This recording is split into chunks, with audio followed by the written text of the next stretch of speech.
He's looking good, I think.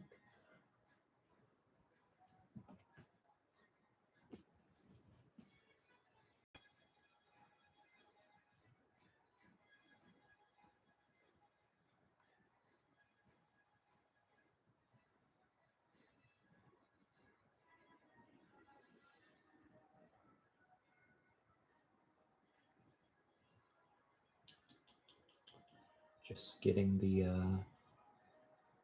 thing pulled up here.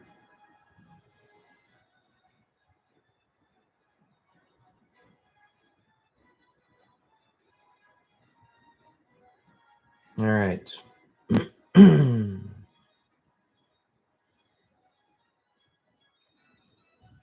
All right. Well, I think it's time. I mean, get this set to live chat. And without further ado, live from Minnesota, it's Smashurday Fight! Except it's not on a Saturday this time. Hi, everybody. How's it going? Welcome to a bonus tournament for Smashurday Fight Live. If you don't know what Smashurday Fight Live is, basically, this is a weekly tournament I do. Well, it's usually on Saturdays. I was about to say Saturday nights. It's not actually on Saturday nights, although I may be switching it to Saturday nights in the future. It's usually Saturday during the day, but because of Alex's change in work schedule, we may start doing evenings instead. No, it'll just depend on things. But we're here, and this is just a little bonus treat for you guys. But this is a weekly tournament. I didn't finish explaining what the series is. Weekly level 9 CPU tournament in Super Smash Bros. Ultimate, similar to Ryan Chongo Show's CPU Kerfuffle, stuff like that. But instead of making the characters based off of like the alternate skins of the fighters that are already in the game, I make all my fighters as Mii Fighters. So we've created a bunch of unique characters and as Mii's and have them fight in a tournament. And we usually do this on Saturdays, but this Saturday's was relatively short and uneventful, so I decided to do a little bonus tournament, especially for Valentine's Day. Today we have a very special character guest appearing today. That is Cedarberry the Necromantic. They are non-binary and pansexual. They are a necromancer who lives in a castle, but has lived a fairly lonely existence, and they just want to find love. And so that is the purpose of today's tournament. We have various characters competing today. Of course, one from each faction as usual, with a free agent as well.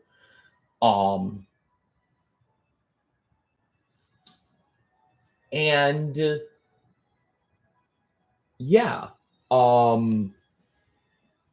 And whoever wins today's tournament will get to partner up with Cedarberry in this coming Saturday's tournament, which will be a couples doubles tournament. So that is something to look forward to. We're doing another doubles tournament. Y'all love the doubles tournaments. I do anyway. But without further ado, let us introduce our fighters for this week, and hopefully Alex will be showing up later. I haven't seen him online today yet, but he is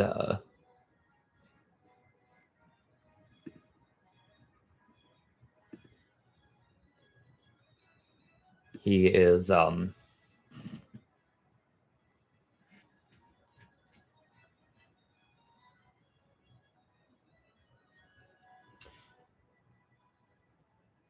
he is he said he would probably be here today, although I'm fairly sure Liam will not. But we'll see what happens. But first, let's start introducing today's combatants. First up, of course, as I mentioned earlier, characters are separated into factions. There are currently 7 active factions. There used to be 8, but Mike Y's House of Villains essentially disbanded because they accomplished their one goal. So we have 7 combatants that each represent one of the factions, and then one that is just a free agent. Although, technically, today's free agent does represent Mike Y's House of Villains. We'll get to that in a bit. But first up, playing for Calendar's Crew. Calendar's Crew is the faction led by my estranged twin brother, who I had previously believed to be my distant Bulgarian cousin, Pavlin Dobrev. As it turns out, we are twin brothers. He is also a psychic vampire and goes under the title of Count Calendar. He has been, a mostly antagonistic force in not just this series, but pretty much every series on my channel for the past year. And he is, he's been causing some mischief during, this series in particular. Although he's been relatively dormant for the past couple weeks. Not sure what's going on with him, but playing this week for Calendar's Crew is a familiar face who was here just 2 weeks ago. Clarice Starling. Of course, probably most well known for the book and film Silence of the Lambs.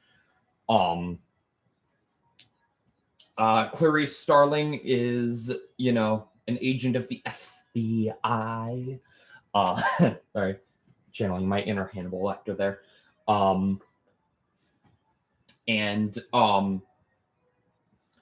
Former agent of the FBI in our case. She has, as of recent, been going under the guise of Miss Eerie, and actually married Pavlin, although has recently filed for divorce. Now, sorry.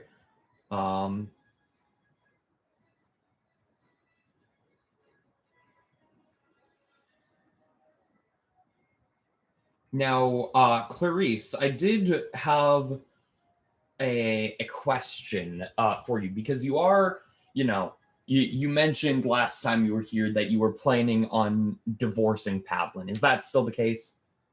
Yes, that is correct. So, with that in mind, why are you still playing for his faction this week? Well, you see,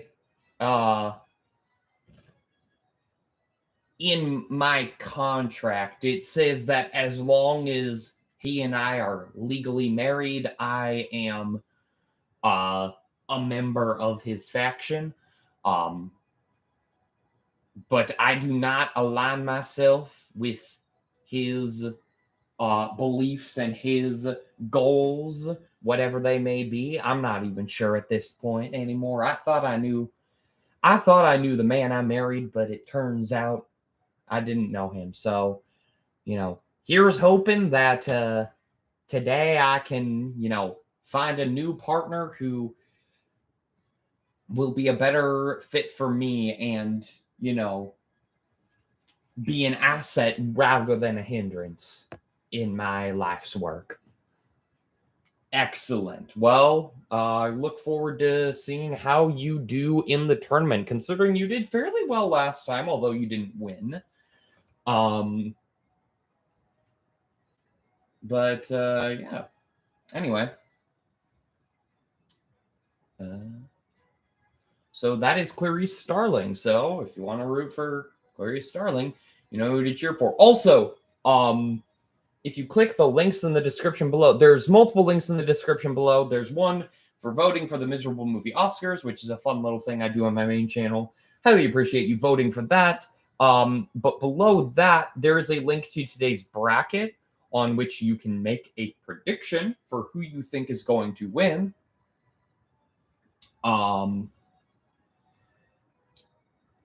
Then what else?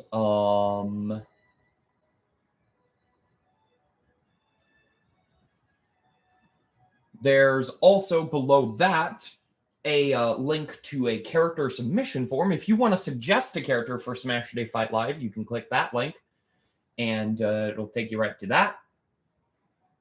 And you can, fill in the details for, the character you want to submit. It's a fun time. And yeah, and then there's links to my podcasts. There's a link to my Discord. There's some fun stuff going on there. We're actually doing a thing right now. It's been dormant for a little bit, but hopefully it picks up some steam soon. Doing a thing where we write a script one line at a time in one of the Discord channels. That's going until the end of the month. And then I'll make a video of it once it's finished. But yeah. But anyway, let's get back to introducing our combatants. Playing for the Pi faction. This is this is the faction led by yours truly, me, Noah Nelson. But at this point, I don't really know what my purpose in this tournament is. I'm just kind of going with the motions and, trying to figure out where I stand in all this because, my entire worldview has been shaken a few times in this tournament. I think most recently with the revelation that Pavlin was my twin brother. Anyway, so playing this week for my faction, a new face. We have Blush Q. Now, you may be wondering, who the hell is Blush Q?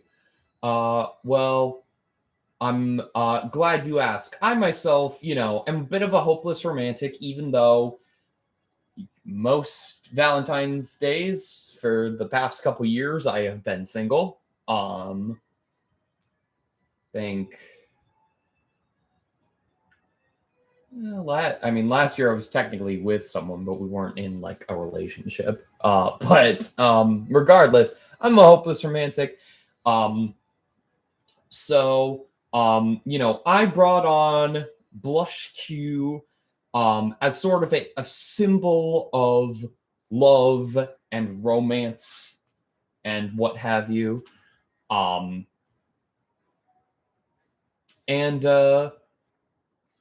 yeah, this you know, Blush Q is just here to fight with all his heart and, you know, hope maybe find a little love along the way. So if you're a fan of Blush Q, you know who to root for. I'm gonna skip over Matrix Reinstated and Vault of Glass for now in case Alex shows up later. Actually, I can do Vault of Glass because Vault of Glass is technically a returning fighter. I say technically because you know, today we are seeing his true face for the first time, but he has been in a couple tournaments in the past. Returning to his rightful faction of the Vault of Glass. Please welcome Pradith. Pradith, or as wait, the mouth is clipping over the clothes. Do you just see that? His mouth is totally clipping over his clothes there. That's interesting. Regardless, Pradith may not look familiar to Smashurday Fight Live viewers, but he is the fighter previously known as Time Lost. You may recognize him more in I Deleted the Mii. Well, he was wearing the Black Knight armor and the Doom Guy helmet. Yeah. So there's your point of reference. In case you do not remember who that is. So yeah, a little bit of backstory on him. I mean, I don't know the full backstory of him necessarily, but as far as like his experience in Smashurday Fight Live, he was previously going under the guise of Time Lost, and he was captured by Dr. Watch for a significant amount of time, although was able to escape her clutches. Yeah, now he has returned to work for Alex. And I should also mention that the Vault of Glass is Alex's faction.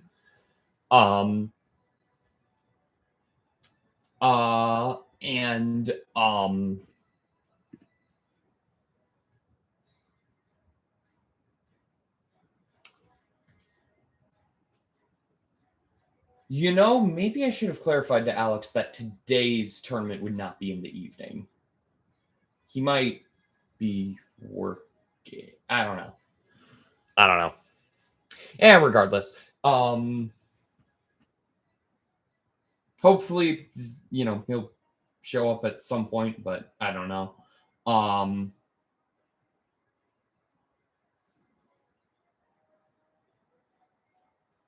Oh, he's on mobile online, so maybe he will be showing. Anyway, whatever. Alex's faction, the Vault of Glass, has been one of the leading forces against Pavlin, but has also sort of, but has also acted as well, I'm not exactly sure if rivals is the right word. There's definitely tension between Alex and Kostya, and likewise between their respective factions. But the reason for that tension is, as of right now, unknown. And that's that's it for the Vault of Glass, and I don't really have any other backstory for Praedith as of right now, I just know that he is an elf. And yeah, that's about it. Oh, now he's offline. Well, we'll see what happens here.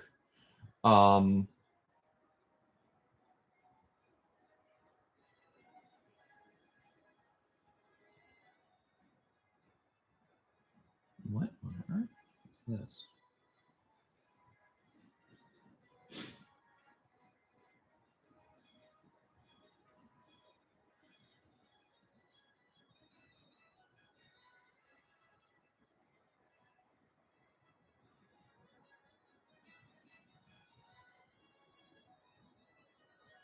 Oh, okay. Never mind. It doesn't matter.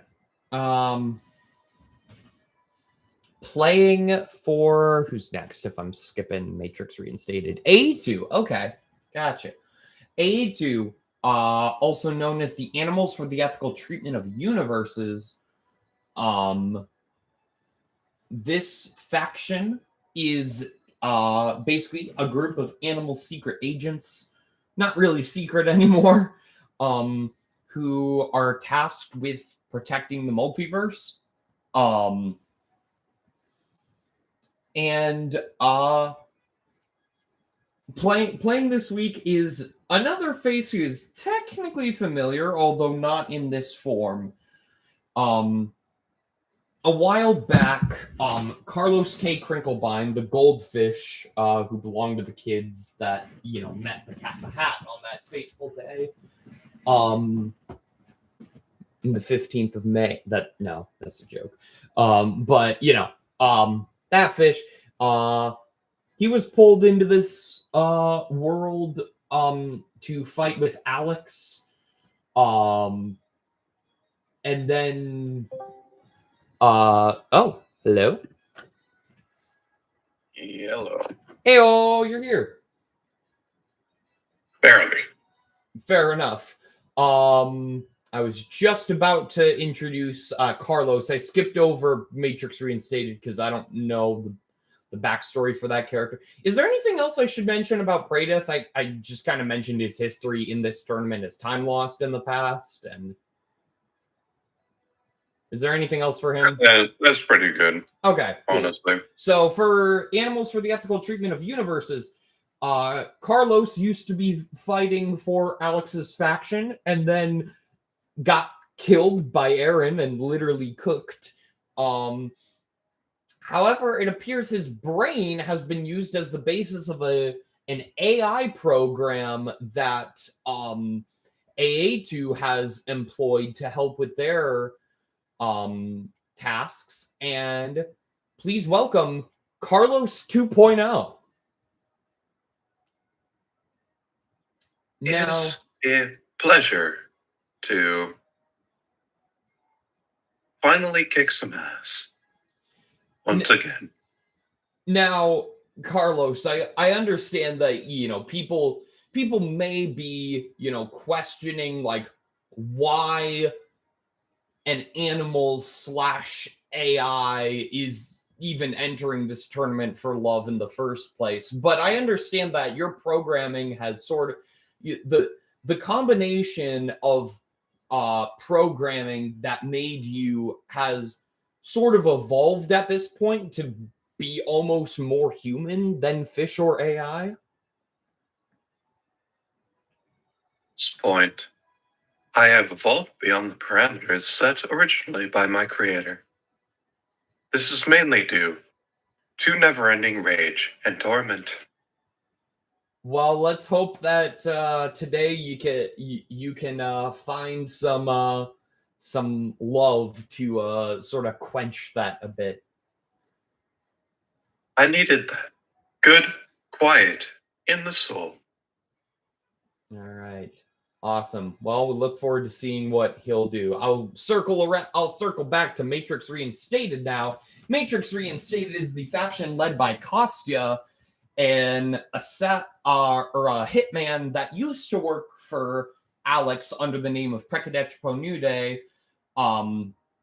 Then he died. and then he got resurrected, and now he's also fighting again. He's not only fighting against Pavlin, but also has some sort of tension with Alex here.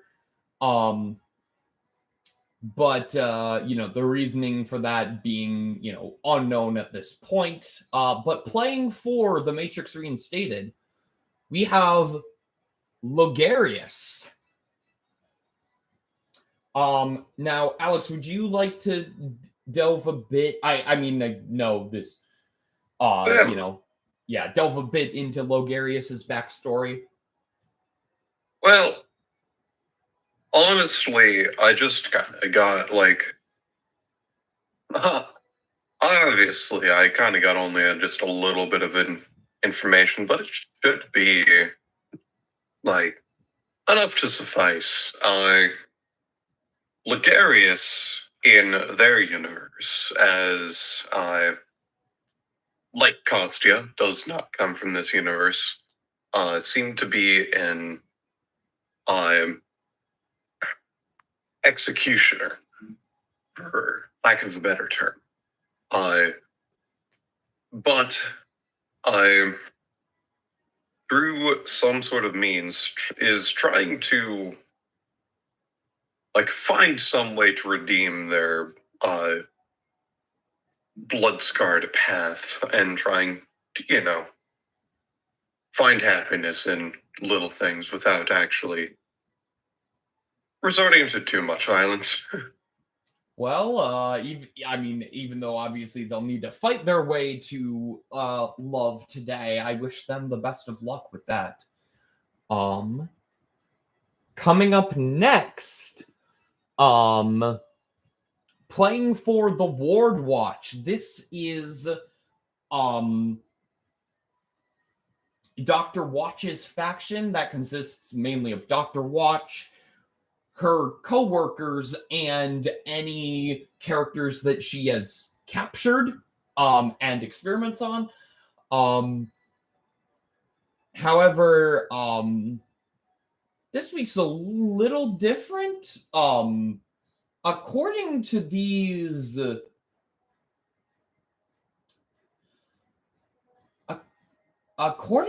papers, now I'm not sure if I should believe this or not, because they don't really share much resemblance, but Dr.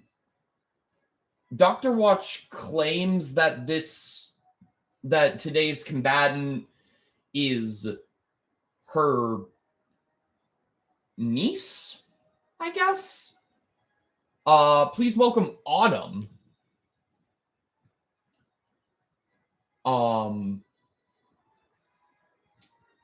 I'm not entirely sure whether to believe that, because again, I would say I don't know, I don't mean to be crass, but or this isn't really crass, but I don't mean to be forward, I guess, but Autumn seems much more attractive than Dr. Watch. I know Dr. Watch is a bit older, but still, even then. Now that's just kind of rude, honestly. Well, hey, Dr. Watch kidnapped Time Lost. Keep that in mind.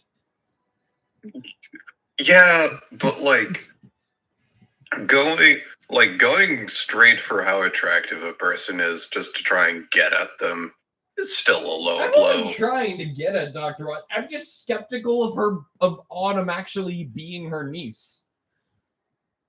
They don't look anything come on. Here.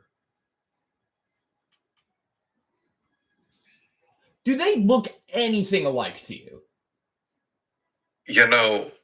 I gotta say, they both look like me's. All right. Coming up next, you son of a bitch. Coming up next for the Low Rule Warriors. This is the faction comprised of all residents of Low Rule, whether that be the Kingdom of Low Rule, that consists of Low Rulian variants of various Legend of Zelda characters, or low-rulian variants of other Nintendo and other gaming properties. Today we have a familiar face playing for the Low Rule Warriors. We have Ravioli. So, Ravioli, what brings you to compete in today's tournament? Well, it's, gotten a little lonely in the castle since Dan and Gorf left. And, I have not been in a romantic relationship in years. My last one, didn't end well. But I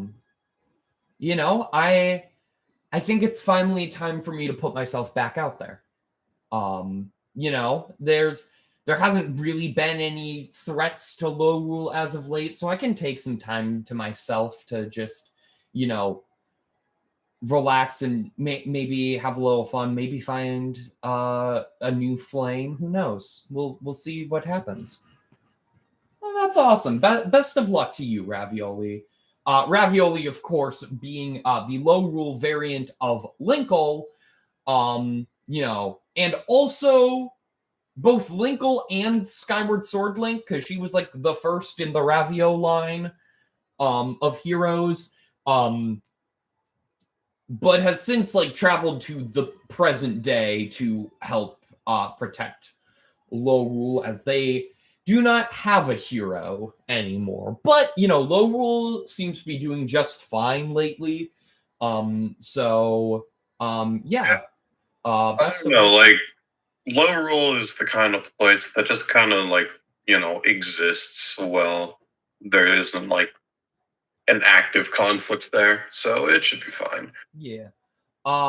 And last but certainly not least, we have our free agent for today, and this actually marks the first time that a character has been a member of a faction and then shown up in a later tournament as a free agent. Of course, we haven't been doing free agents for too long here. In fact, I think last week was, technically the week before. Technically the week before, because Bruno was stepping in because they're per what the tournament was for, they couldn't have a Mike Wise representative. But and this fighter's actually been in two different factions. He started off in Calendar's crew actually, and then got recruited to Mike Wise House of Villains. But has since, I guess, just defected from Calendar's crew entirely and is just kind of doing his own thing. Please welcome famous YouTuber and Twitch streamer Jay Schlatt, aka the Drift King. Wait a second, he got to still keep his hat? Yeah, so here's because he took on the identity of Drift King before being recruited into Mike Wise House of Villains, he kept that. The magic that Mike Ugoodian cast to return characters to their original form only applied if they changed form after joining his team. Hey, I know we're supposed to focus on J-Pat here, but I don't know, I kind of feel bad for the Green Pepper then, honestly. Last I saw of him, he got turned back into the Green Pepper. But he made his transformation into Grease before going in and becoming Grease Stone. Yeah, I'm not entirely sure what happened there, but yeah, I'm sure he'll be fine. But anyway, of course, Jay Schlatt, famous YouTuber and Twitch streamer. He previously joined Calendar's crew for the money, but is now, of course, working as a free agent. So with that in mind, Jay Schlatt, what brings you to compete in today's tournament, specifically looking for love? Are you looking for love? No, man, it's like all those lover hosts I was on. I'm mainly doing this for the content. so I can edit it into a so I can edit it into a highlight video later and get all the views. All right, fair enough. All right, Ashet. It's good for you. I hope your endeavor gets you a lot of money then. I like your new bit of just calling Jay Schlatt a different name every time. What are you talking about? With that is all our combatants introduced. Of course, you missed the first couple of introductions, but that's fine. I mean, Yeah, I'm just going to assume that whoever your faction is going to lose. Yeah, that's the one you haven't met is Blush Q. It's basically just a symbol of love and romance that I recruited. He fights with all his heart and is, Anyway, but regardless, I assume you did you want some time to put you've got a prediction, I see. Or does that cost you? I made my prediction. Okay. Does cost you need time to do one, or are we good? I don't like giving that guy time. But like, if like out of the bit, like if you want to do a cost your prediction, I can just do an exhibition match, quick. I mean, like, here's the thing. I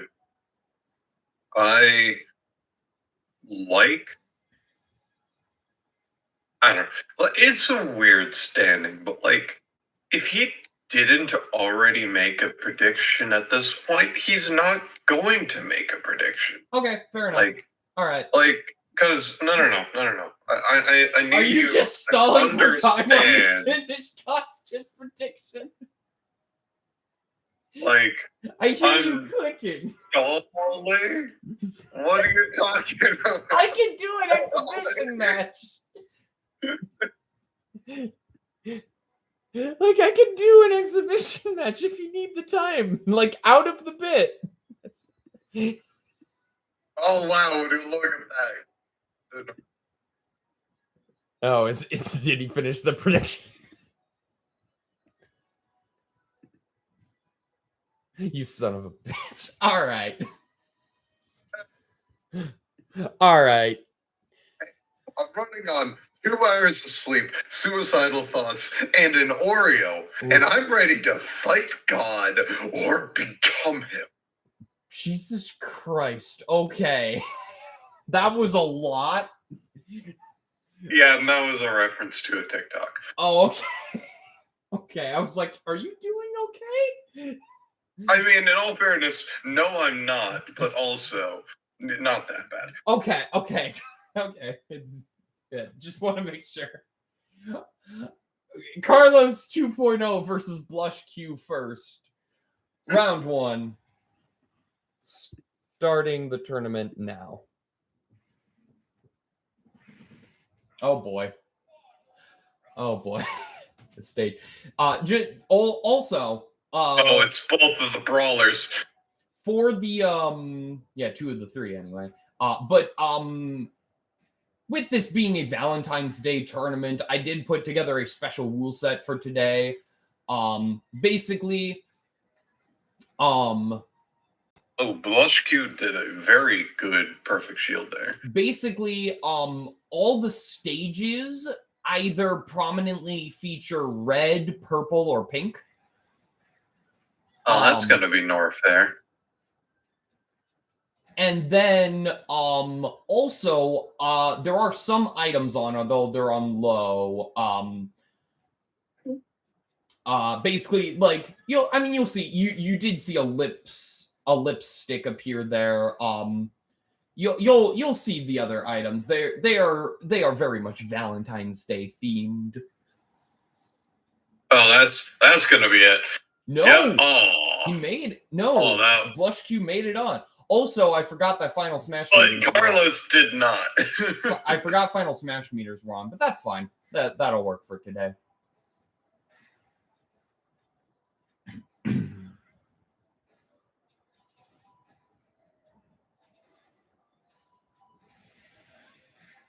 Damn. Yeah, Carlos has a Carlos final is smash. not doing too hot. Oh, but so does Blush Q. If Blush Q can recover, he does. Oh, but he ain't recovering from that. No, you really can't. He ain't recovering from that one. Oh, and he got knocked sideways too because of the stage. And as you can see, not only the lipstick, but the fire flower is also available. So as you can see, we have multiple flower themed items so far. There's 2 other items that are on, but they're on low, so we might not see. Yo, that was almost a footstool. Oh, something did you see spawned, that? I think.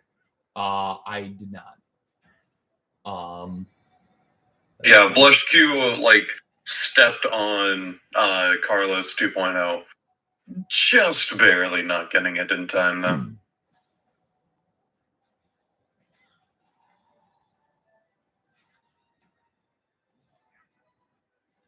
Oh, and I see we've got Carlos a is gonna nice have to, like, box make of up a chocolates. That is major- not chocolate. Yeah, that is some spaghetti. spicy chocolate. Oh, and Blush Q misses the final smash. You know, I hear that World Clash dish actually comes from a place underground, done by a master chef. What is the reference here?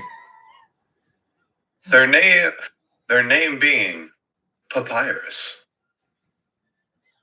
Oh. Man, we gotta get back to Undertale at some point. Figure out a better way to do Undertale.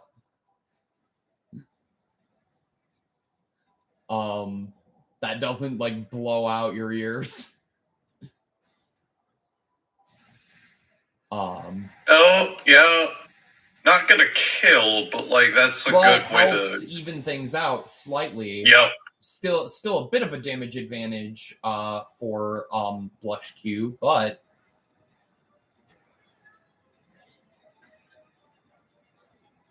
but now it's about even. Carlos 2.0 has been eating a lot of that spicy chocolate. He's going to get some serious heartburn.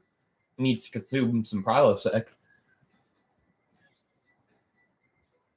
This is a bad stage for Brawlers. I have adequate amounts of Pepto-Bismol. This is a real bad stage for Brawlers. Just don't know what to do right now.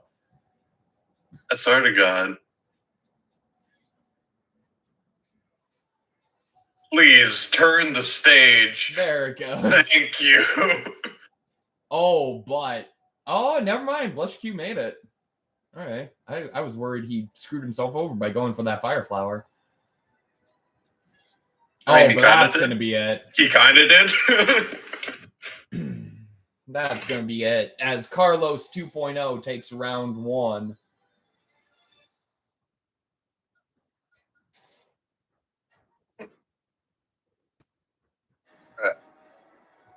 Yeah, there's a bit less bullshit involved. However, stages can have their own bullshit. So that's true. I'd say we still have a pretty good chance of like a good amount of round 3s today.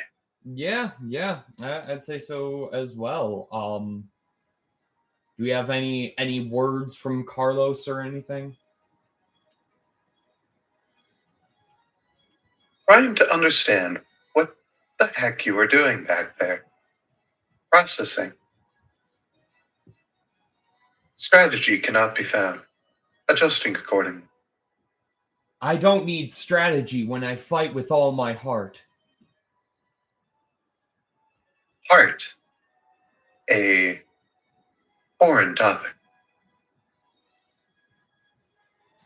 Round 2.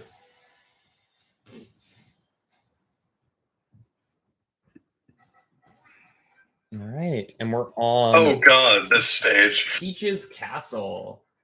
The stage that proves they did not know how to make stages back in the N64 days. So they have a thingamabobber right at the top there. Like, this is really like, this feels like a custom stage. This feels like someone's first custom stage. Ah, yes, and Blush Q has finally tasted the dish of the Oh my Master God! Chef Iris. And as such has been empowered to dash, dance, and also embody the strength, power, and will of the mighty skeleton himself. That was insane.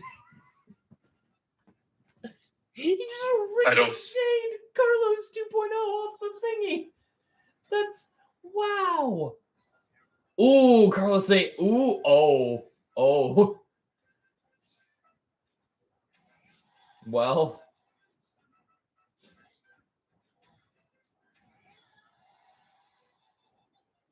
still have not seen. There's one item that hasn't shown up yet.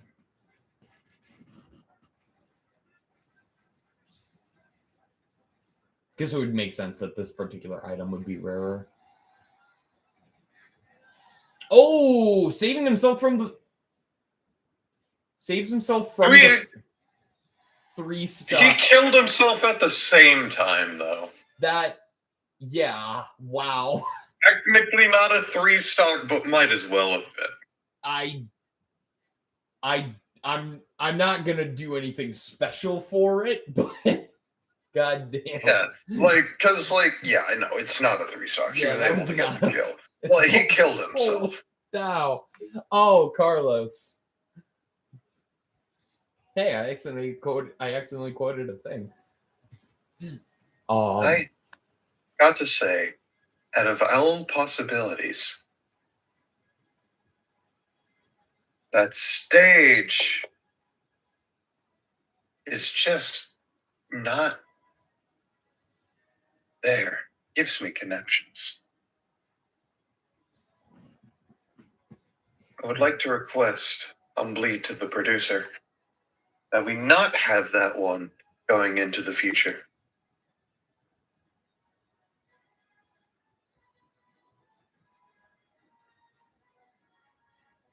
Tell you what, as someone who knows Noah pretty well, I'll make you a deal.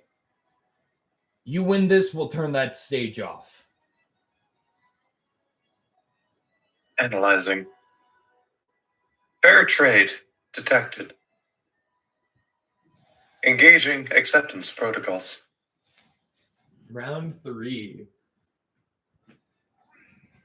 Oh, and we're on to Pilot Wings.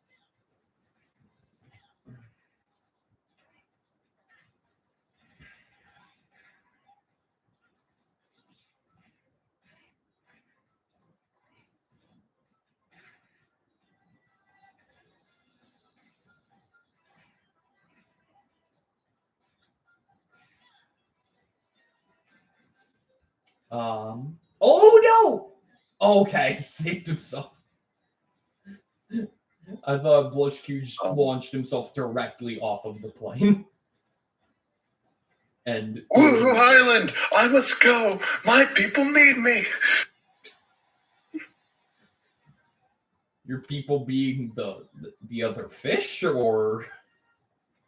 No, Woohoo Island. Did you not hear me? Oh, that was I wasn't sure if that was you speaking or Carlos. No, I was making a joke about him flanking himself off into the map.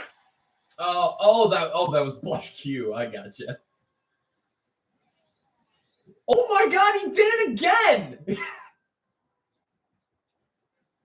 In all fairness, the platform does change, so I think the CPUs think they have more space than they do on the map. Yeah, that makes sense. Like, wow. Okay, that was interesting, though. Oh, we're in damage percentage. He's gonna try for the super smash now. No, Bet. He misses it. He misses his chance.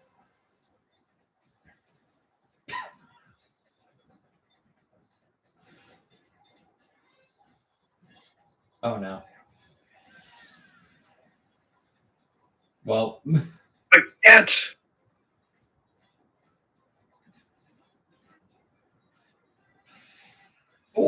misses the final smash.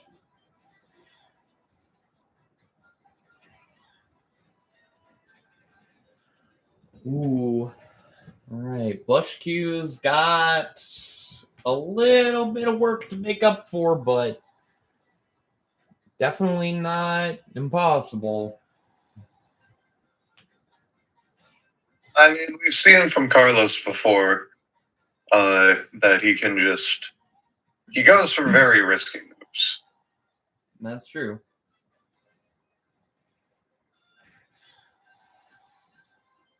Like, getting that, like, forward smashing, probably not a wise idea, but he does it anyway.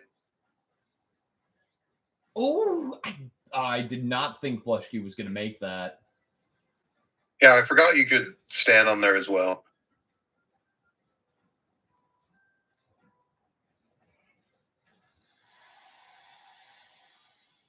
Oh, but now Blush Q's in the blast zone. They're trading places, basically. Well, but oh,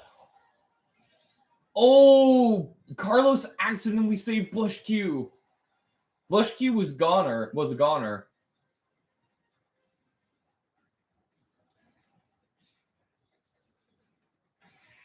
Ah, but there it goes. All right, Carlos 2.0 takes it. Rebels have determined power of the heart to be at least adequate. Good job, worthy opponent. Same as you. I hope that you find the love you're looking for. Well, as a computer AI, it might be sold. Unfortunately. I'm here to try and prevent that. All right. Well, as per the deal, Peach's Castle is off. Yeah. Do you want to keep Final Smash Meters on, or is that not? Okay. It would be unfair to turn them off now since one match had it. Matches have been affected by it. Yeah, that's fair. I'll be right back. All right. Sure thing. Thankfully, this is the one match in the first round that doesn't have any of Alex's characters. Because we have Autumn. Well, actually, Autumn should technically be second. That's fine. Ravioli versus Autumn.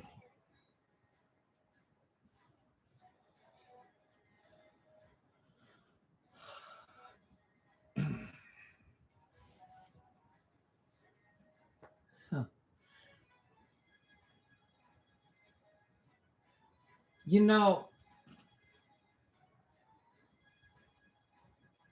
something about you seems oddly familiar, but I'm not entirely sure what it is.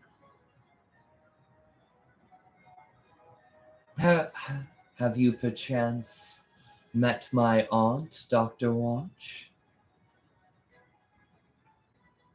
That's definitely not it. And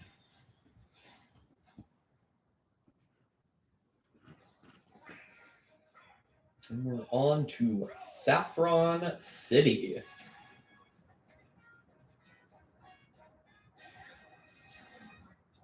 What was just going on there?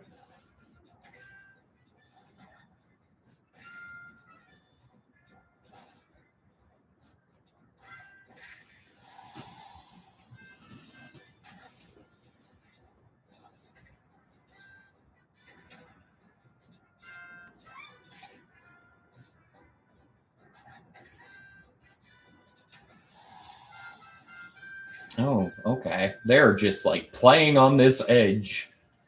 This is a typical Smashurday Fight Live fight. CPU's just playing on the edge of glory. And there goes Autumn's first stock. Yep, that checks out.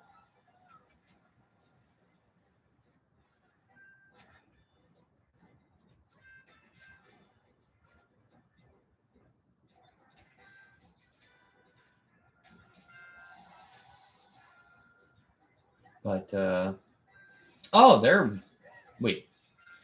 Did Ravioli get the heart container, or did she get killed from something else? Regardless, both fighters are now down 2 stocks.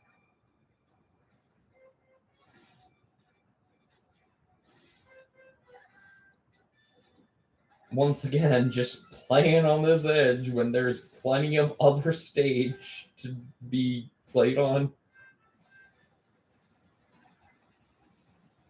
Autumn is just spamming that fire flower and building up her final smash as well as Ravioli's. Ooh, but Autumn catches Ravioli in hers first. That's probably going to take her out too. There it goes. There goes that smash meter too on Ravioli, but she can build it back up fairly quickly, probably.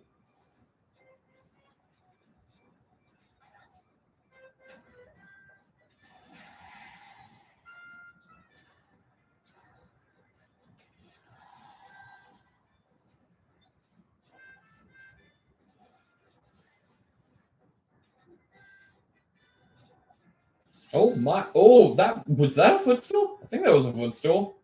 That was definitely a footstool. Hey, welcome back.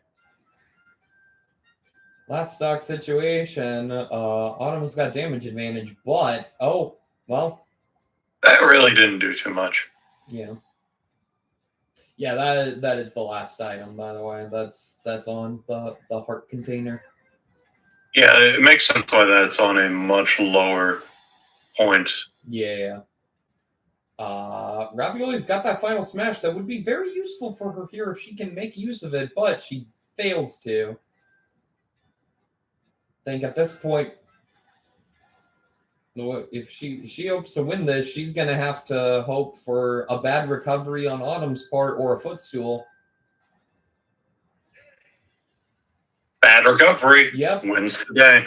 There it goes, and Ravioli takes round 1.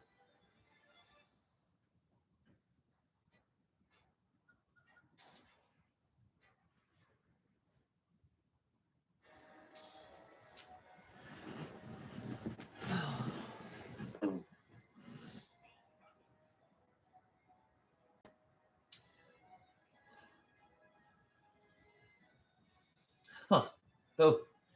Those boots of yours are so... Ugh. Let me tell you, you're never gonna win a man dressed like that. Who said I was into men?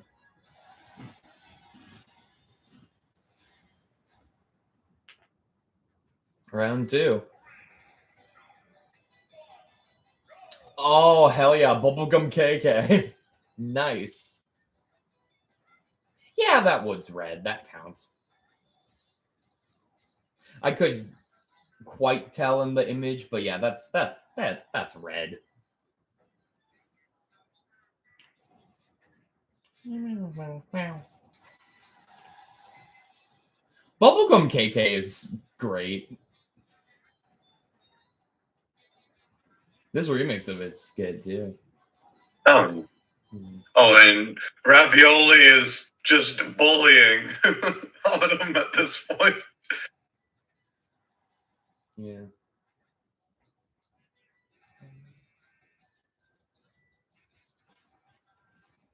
Yeah, something tells me these two are not getting along. Well, I don't know what told you that. They're arguing or they're bullying. Yeah. Oh my. Autumn is trying her damnedest to bring it back.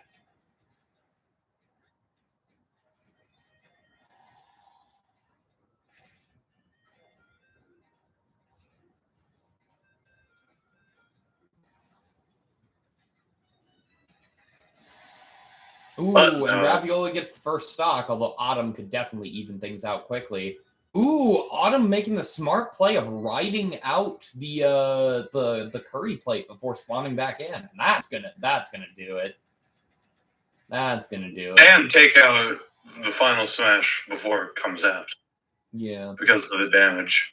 Yeah. Although, you know, the final smash meter is back to about the place it was before she started her final smash, so you know.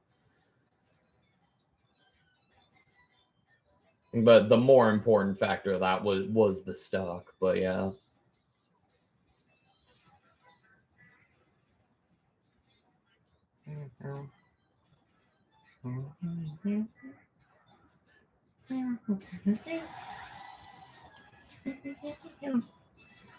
Ooh, Autumn gets a good. That one definitely mattered. That one definitely mattered. Yeah, that was a big heal. Oh, but the footstool. It mattered less than we thought it did, but like. Yeah. Oof.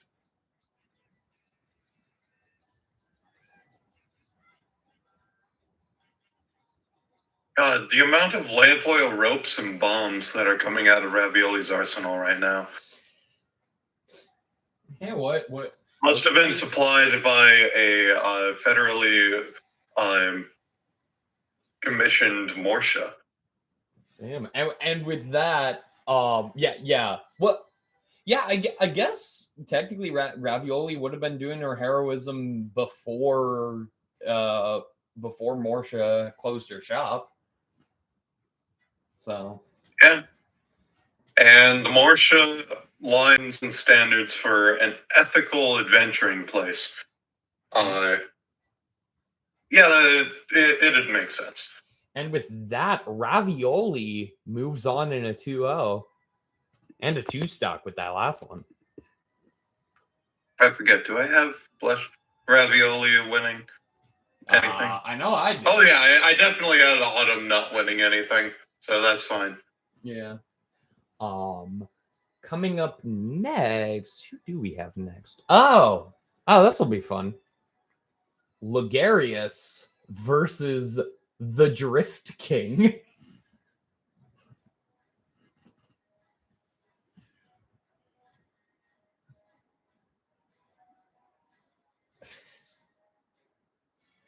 I don't know. There's really nothing to say here.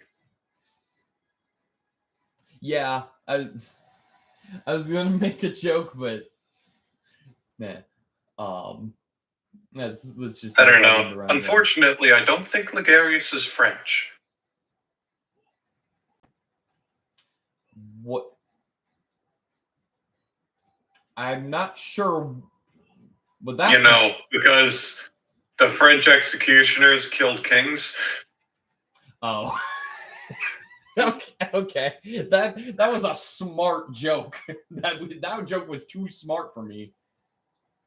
Oh, but okay. He survives the tracks.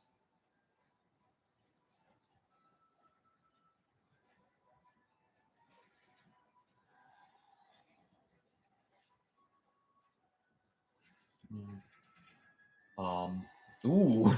But that was a nice hit on Drift King's part. Yeah. Yeah, of course. I forget how well he did it. I mean, he didn't do too well because he got big blued twice.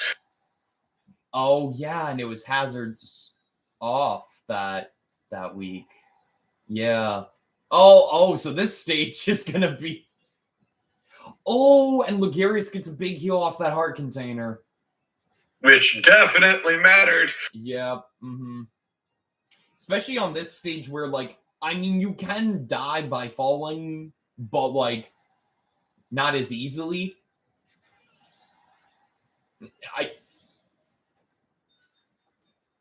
got the stock to make it an even situation. Commentator's curse at its finest. You can't tell me, though, that did not allow her to get that kill in. Sure, yeah. But, like, oof. Oh, that. Oh. That house saved her. that house actually saved her. Yeah. Well, but for how long? Oh, well. She gonna? I mean, you know, No, she's not gonna final smash. It is Oh, she does it, but Drift King avoids it. Ooh, and she is down to her last stock, pushed off stage by the scrolling.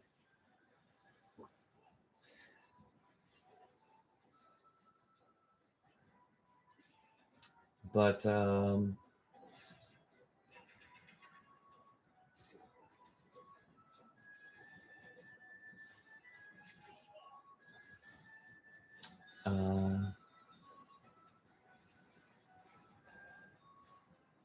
anyway,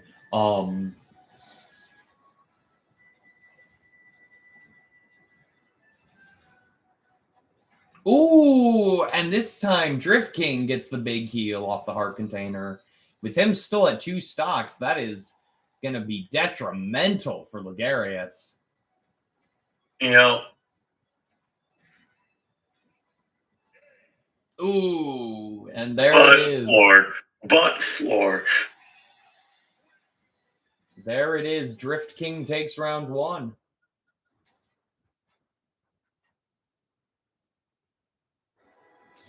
Oh. You know, Drift King, why are you even here?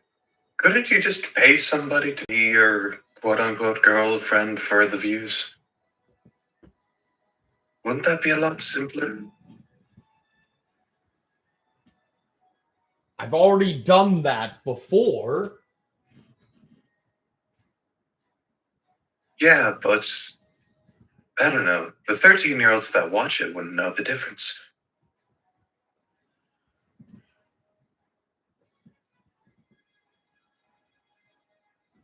Well, we'll see.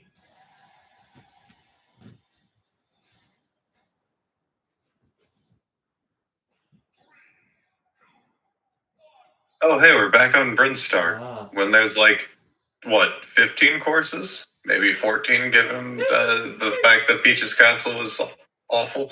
There's a decent amount. There's a decent amount we haven't gotten yet. Oh no. Yeah. Oh no. We're not seeing much of this character. 100%. Oh man.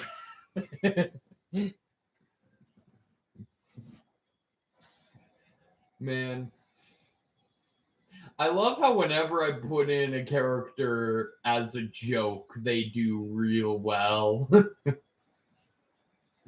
Yeah, and I don't know, he seemed to lose his joke energy. He seemed to devolve into very serious there when engaged in trying to continue the joke energy. Yeah.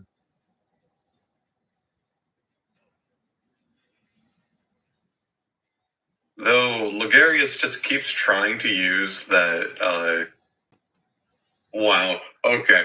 Keeps trying to use the fire flower and it's just not working. Oh man. Also, I've noticed some inconsistency is for the audience at home. Oh, okay. Avoiding the 3 stock. Is Logarius what is Logarius's gender? There seems to be some inconsistency. What I read here says female. Okay. On the player information card that gets handed out to everybody in the booth here. Gotcha. That you should have read.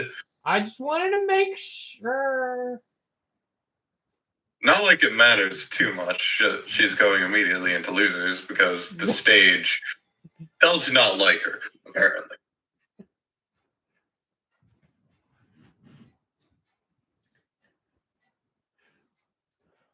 A word to the wise when dealing with the Drift King.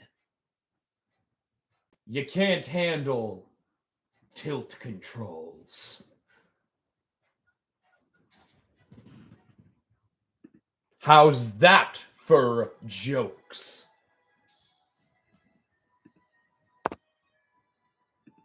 Gosh, did you you must have hired somebody to write those for you because that was dry. fuck you. And he leaves. They both leave angry at each other. And with that, up next we have. Oh wait, hang on. Oh, actually, technically that would be right. Praedyth versus Clarice.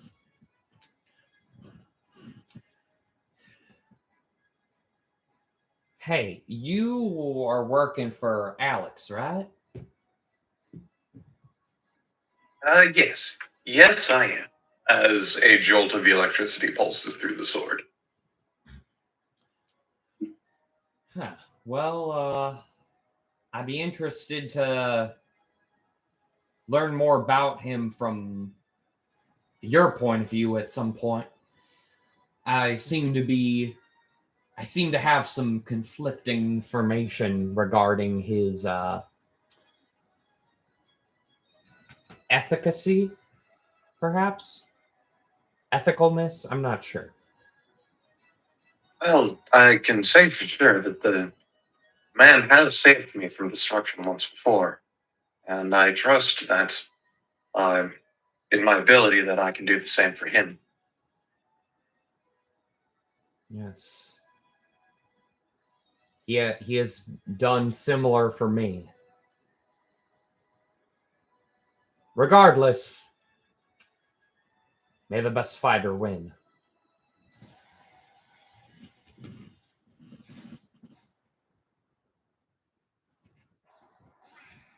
On a castle siege.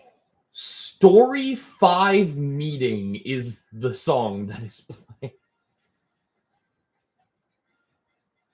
Oh, that's in all fairness, like from their character introduction, well, not like their introductory speaking, like a chapter 5 meeting does feel very thematically appropriate for these two characters. I just find it ridiculous that the song is called Story.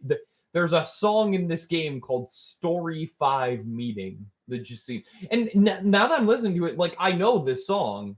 I believe it is on. I believe it's used for one of the mashups in Super Smash Up Ultimate. Which, by the way, is a great mashup album. It's actually by the same guy who does CPU Kerfuffle, which is the series that inspired this. He does a lot of like mashup songs, and he's done some full albums. A lot of them for Rhythm Heaven. He's a big Rhythm Heaven fan, but he also did a Super Smash Bros. Themed mashup album called Super Smash Up Ultimate, where he basically made one mashup for every character.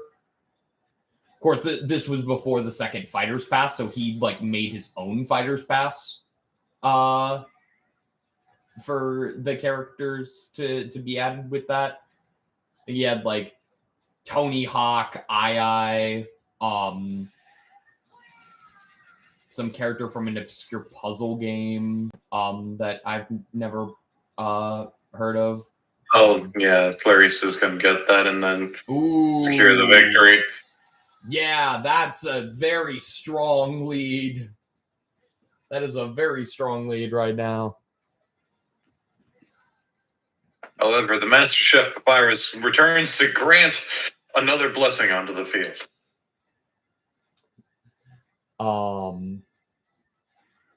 Yeah, that certainly helps in like increasing amount of damage dealt. Oh.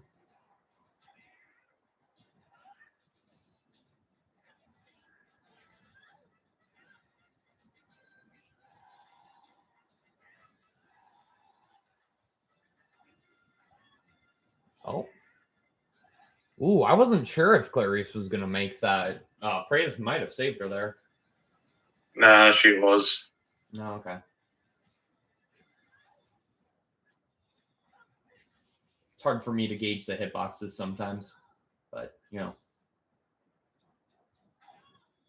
Ooh.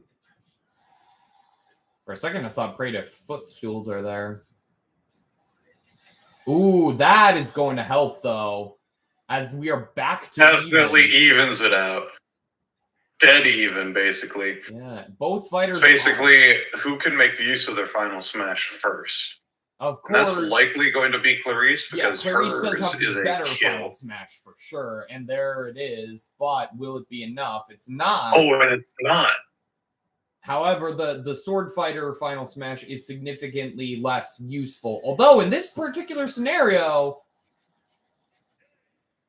it pans out. Edges out. Praedyth takes round 1.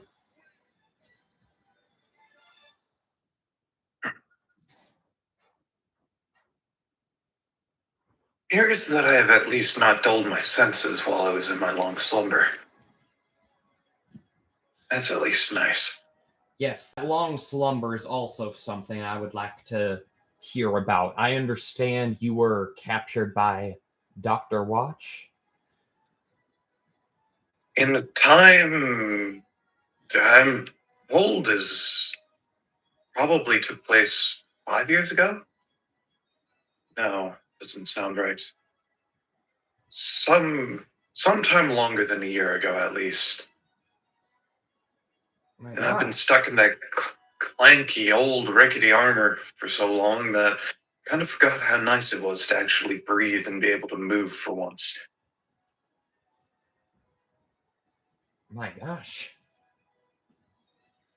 Were you under Dr. Watch's care the whole time? In perpetual slumber. As an elf, I do not need to sleep, but that was probably taken advantage of. Huh. I see. Well, regardless, let's continue the fight. As another jolt of electricity goes through the sword. Yeah. Oh, hey, Magnuson. Newport City. Yes, yes.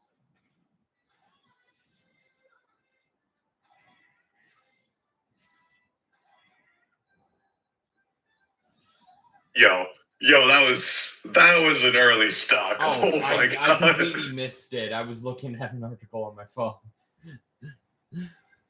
They played way too close to the edge of the stage, and Praedyth was able to just edge guard super effectively. That's Smashurday Fight Live for you.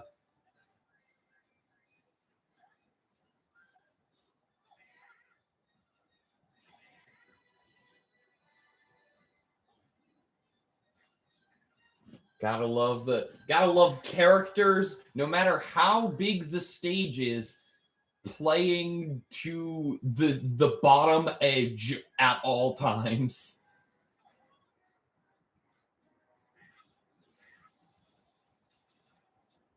But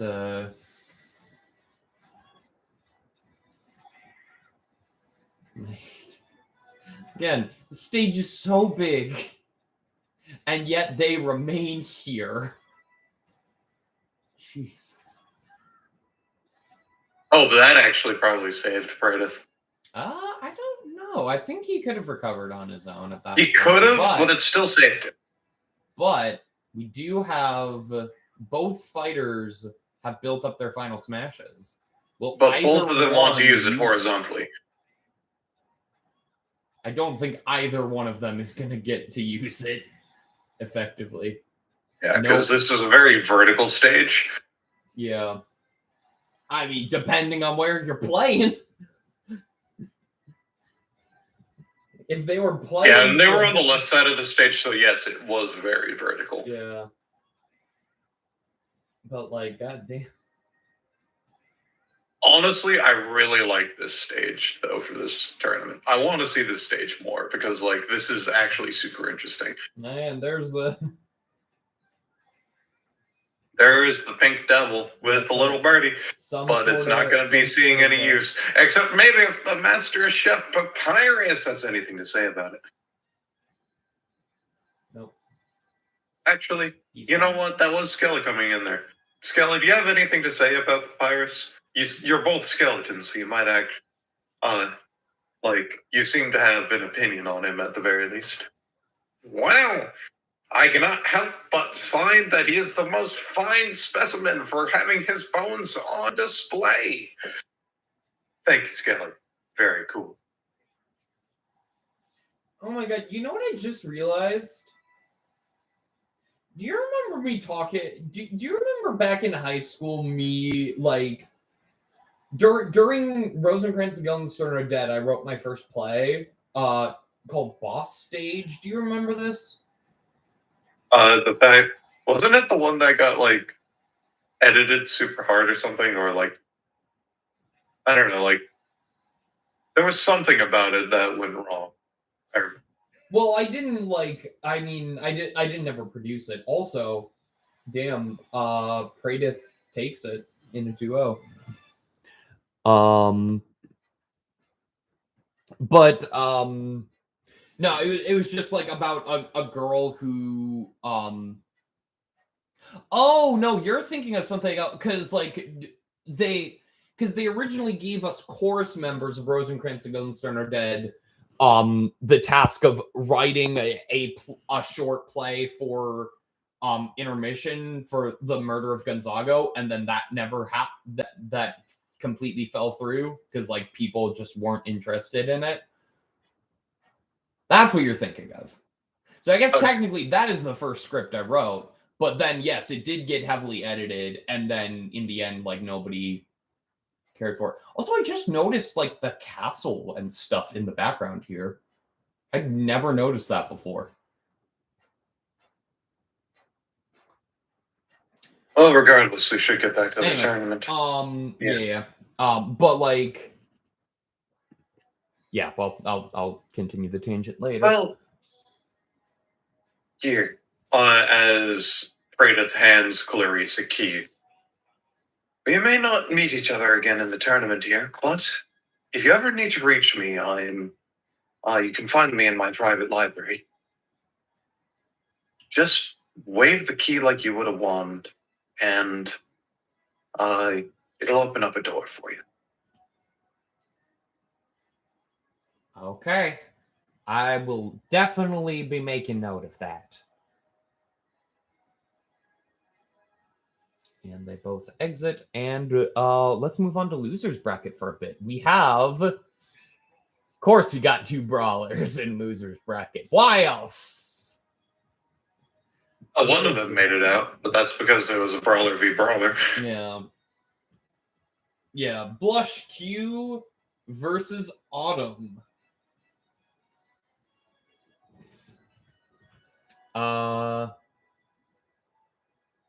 Yes, the power of love versus the love of stereotypical power.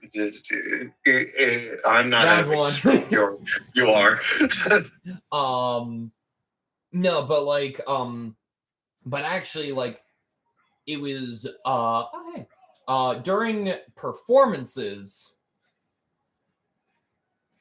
like how this stage shows up immediately after you introduce some Kingdom Hearts ass bullshit with the key, waving it like a wand and opening a door. Out of the bit, that is actually something that Pradith has access to. Okay. Like in his original gotcha. Inspirations. Gotcha. He has a key that opens a pocket dimension to a bookshelf. Gotcha.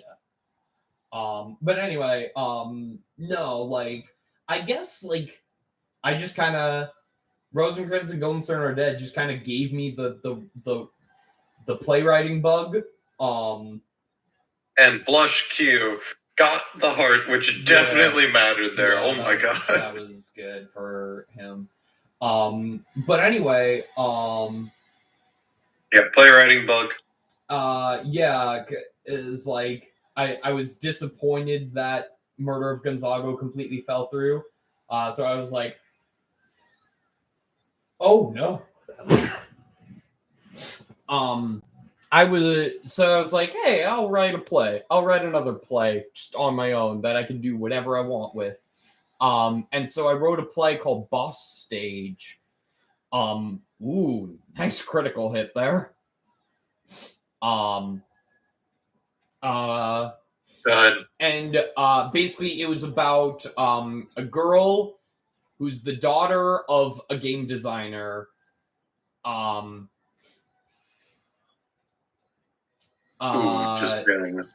But the guy, her father's game was like really bad, and so she designs her own game, and then an incident causes both to come to life. And the girl has to team up with the hero of her dad's game to defeat the villain of her game. And the villain's name was Boneheart, and he had 2 comic relief henchmen. I remember. I know one was named Humorous, but I forget what the other one was named.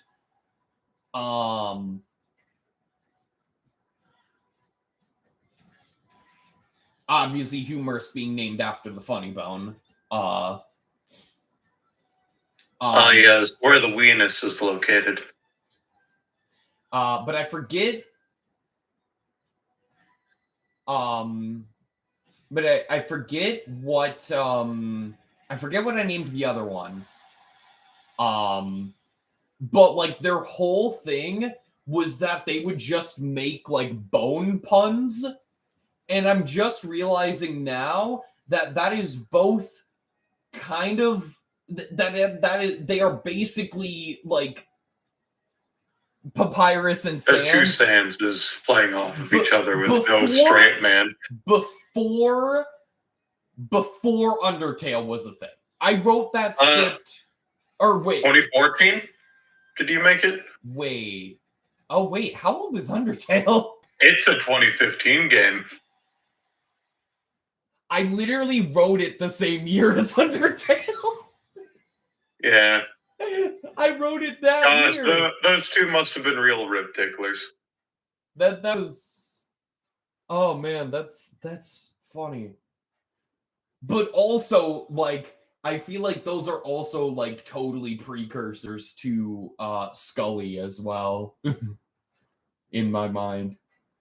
Also, Blush Q takes round 1. Yeah. And thinking of... I know it never got produced, but we should totally... Like, we have the opportunity. We could bring the Quest of Dilla back into relevance. Yeah, well, here's the thing. I want to actually get that produced at some point, but it will need massive rewrites. Like, looking back at it now, I would totally change how I do that film. A lot of the humor was very of its time. Like, there's specific... Oh, come on. You can have a very time-set movie, though. Like, never watchable in anything but the year it was produced in. Yeah. Yeah. Anyway, Round 2. Yeah, round 2. No, now I'm just thinking, was I like fucking Zeus or something in that? No. No, you were Hermes? Iasis. There we go. The father of what's her name? Shit, Atalanta. Yeah. And also, you were one of the. There was literally the bit I wrote in. Characters that we just complained. Yeah, no, I literally just wrote in. I wrote in a bit for you and Jacob to be old men just complaining and being unaware of what the other person is saying as the retirement home is being burnt down.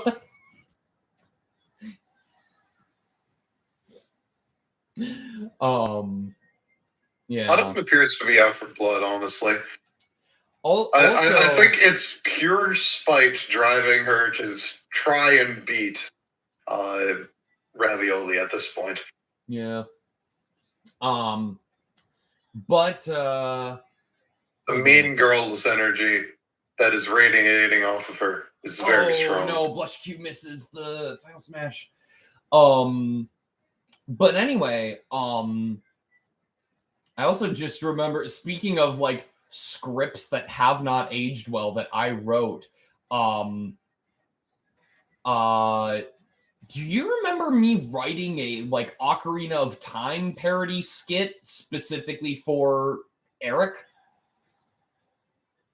Oh God. Oh, the hand. Do you? I've never. I seen, do not remember. I don't know if I've did ever not seen remember a kill now. happen with that. Jesus, that is a very big lipstick. But basically, because Eric like actually owned an ocarina and knew how to play it, I like wrote a skit for like an Ocarina of Time parody starring him. And I found that script recently, and I reread it. Holy shit, I am like actually appalled at some of the jokes I wrote in that. Like, some of the jokes I wrote in that are in such poor taste. Like, looking back at it now, they were like oof. Like, that one I'm definitely not producing. Oh no. Oh.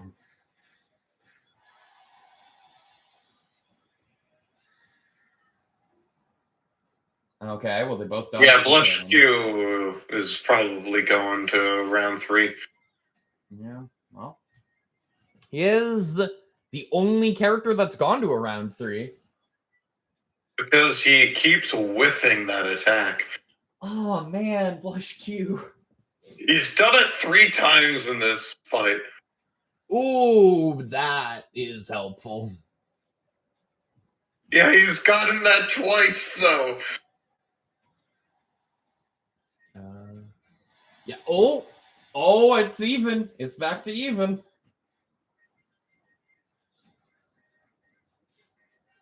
Ooh, and he's got the curry.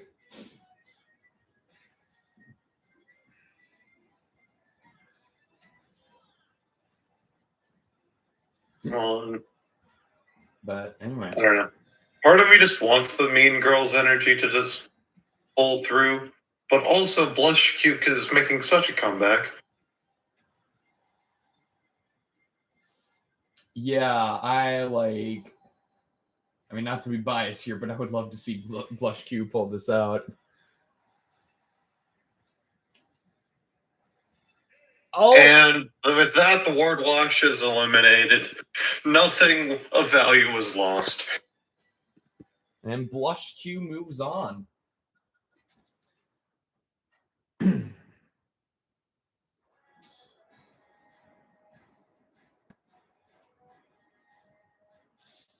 See, here's your problem.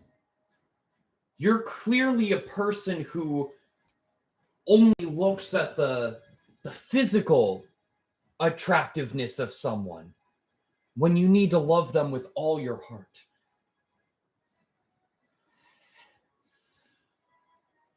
This isn't over. And she starts to turn green, and you see like steam coming out of both of her ears. And then you hear an explosion. Oh, damn.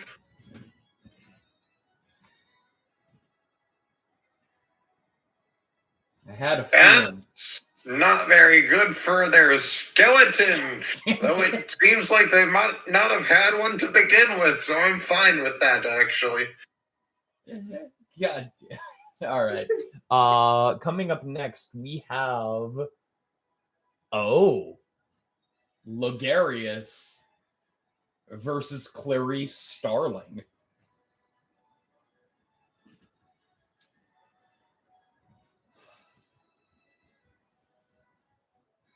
I understand you work for Kostya. Is that correct? Well, from what I've seen of it, we seem to have at least some similarities.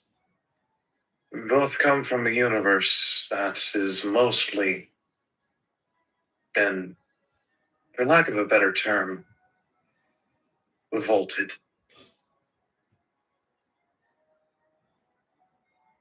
Mostly, you say?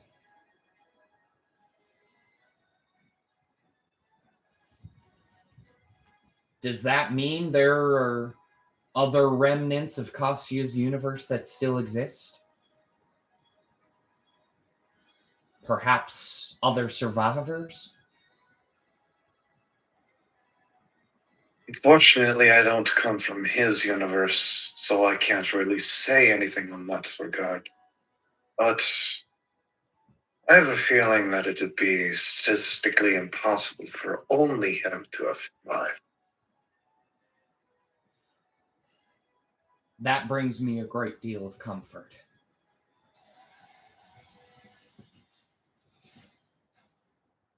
Make of that what you will. Ooh, Fountain of Dreams. All right. Simple stage.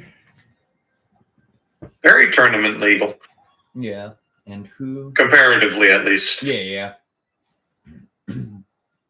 And of course,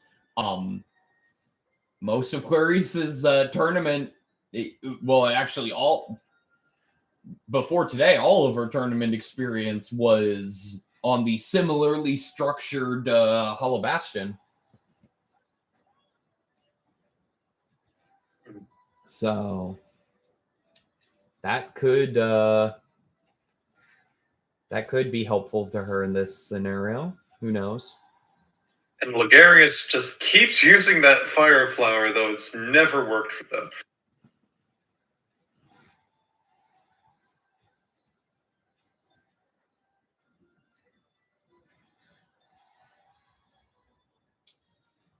A lot of damage. Oh, I did not know that the platforms were like delayed from each other coming back up. Oh. I guess I just didn't know how the stage worked at all. Yeah, this is why this stage is not tournament legal. Ah. Well, that could have been. That first If Logarius had pulled it off, that would have been the perfect place for a final smash. Yeah. That said, Clarice is close to building hers up. If she can survive to do it.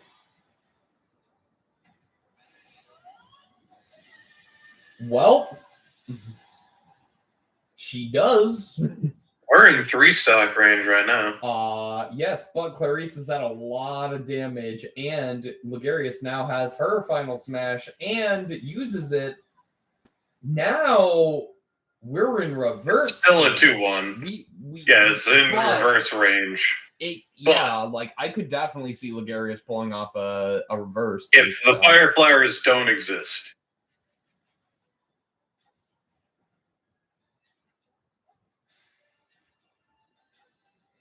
It is interesting how only Logarius has been going for the flowers. And Clarice takes round 1.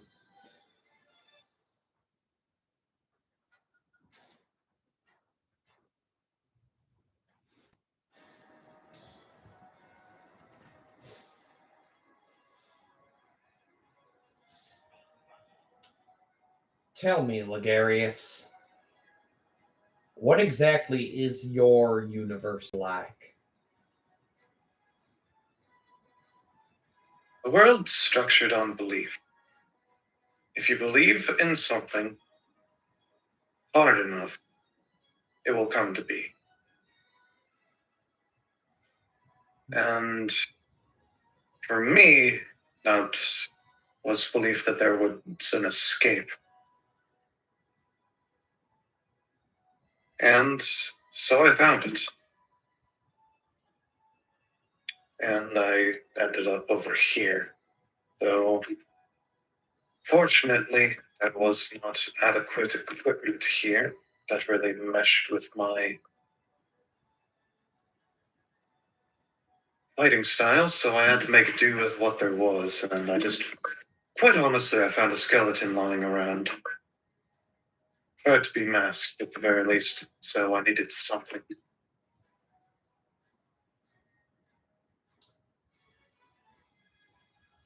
You're telling me that goofy face is someone's actual skull?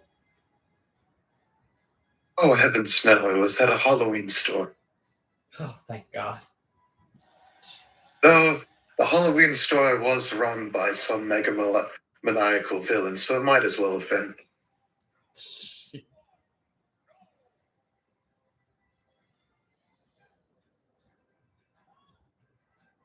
And in just 5 seconds, you've created my new favorite unseen Smashurday Fight Live character with the Halloween store guy. That's definitely gonna be a thing in the future. I'm definitely making that a character.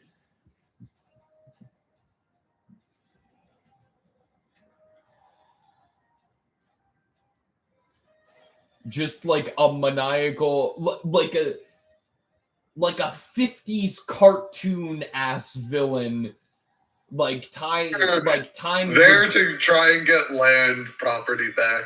Like tying a girl to the train tracks type of deal, like mustache twirling, like Snidely Whiplash, that sort of thing. Constantly changing his appearance by the different costumes that he sells. Yeah. Get paid, captured by the police. Yeah. Yeah, the Halloween store is a front.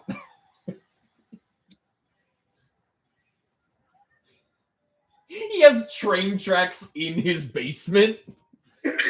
No, he houses it over a subway. Yes.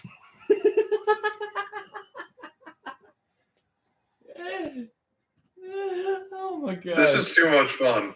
Oh man. This is actually too much fun. Yeah, no, that is oh man, we've just created the best character. Oh man, that's gonna be a good one.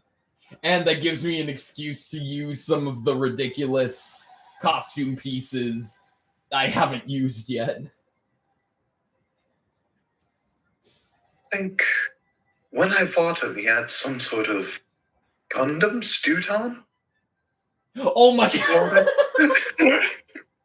You know I was talking about using Ray Mark III. I do actually have an idea for the Ray Mark III outfit, but I could use it for him too. Oh yeah, he'd change appearance every time he showed up. Yeah. And Logarius decides, you know what, screw it. I'll come fight you on even terms. Yeah, we were dead even. I forget who had the advantage last time because I was too busy focusing on creating this evil Halloween store owner. The best character. Yeah. Also, now Final Smashes, both characters have them. And actually, this is a... Come on, Logarius, you can use it here. Actually, okay, I was going to say, if Clarice got caught in that, this is a stage where that Sword Fighter's Final Smash actually could be very useful. Especially if you trap them on one of those lava walls. This is going to be a long match, though. If you get them trapped on one of those lava walls, especially. Oh, but Clarice is in kill range for the lava walls.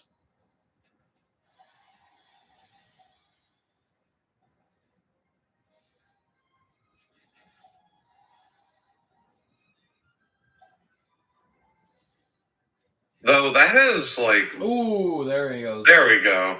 There she goes. There she goes again. She calls my name.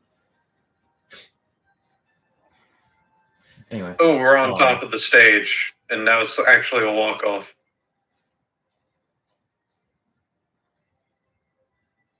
No, don't go underneath. No.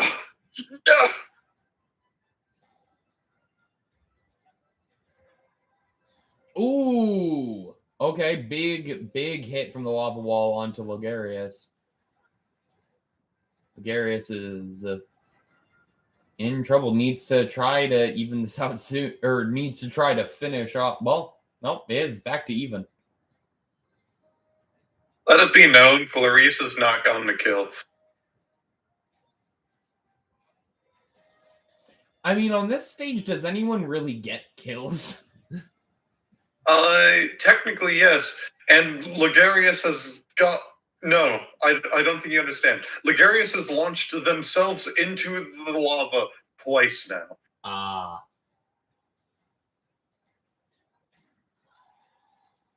Gotcha. Well... See, and here's a stage where that fire flower comes in handy because it's good for racking up damage. It's just kind of all you need to do.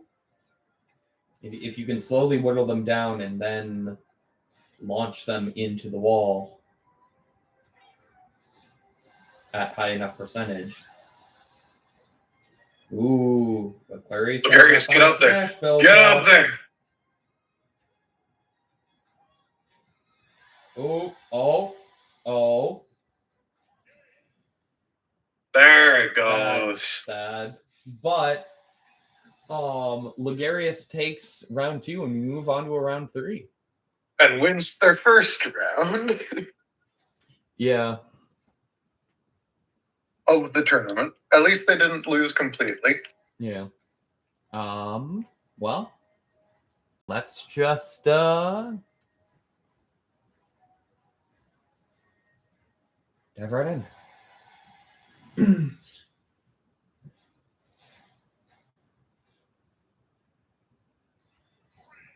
Oh boy. This should be interesting.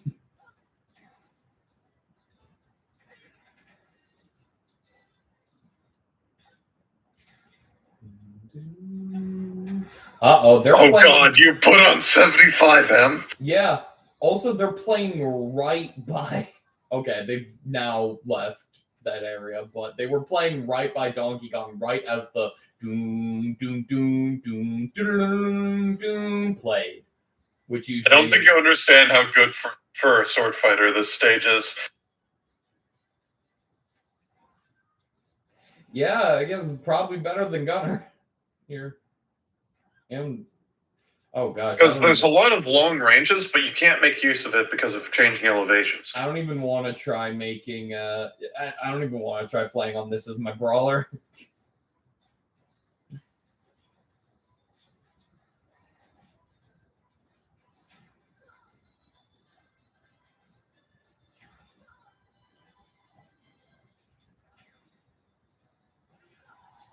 I like how that heart landed right below Donkey Kong's crotch.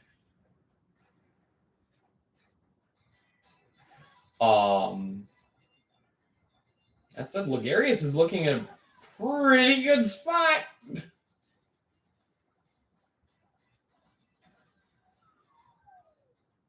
Logarius is looking very good right now.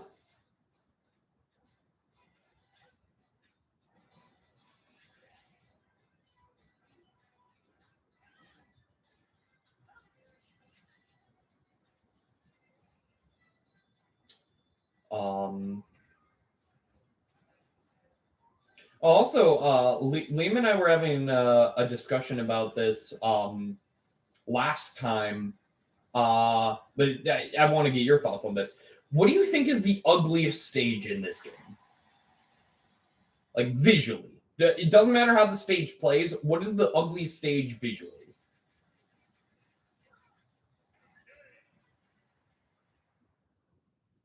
Well, I'll think about that in a second, because Logarius just 3-stocked Clarice.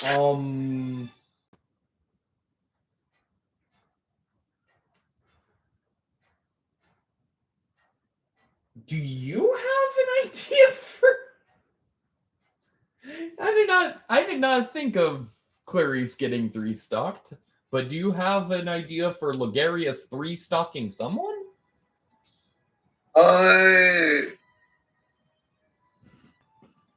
Can I see the stage selection?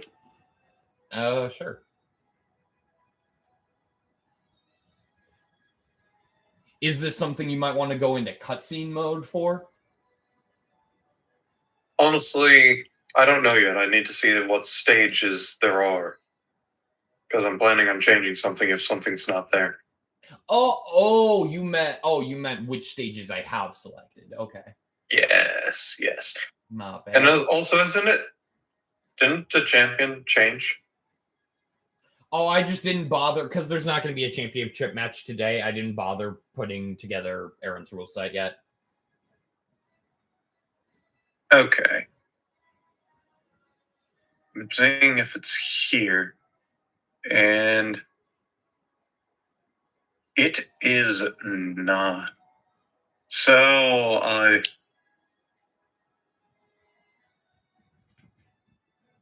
all right then.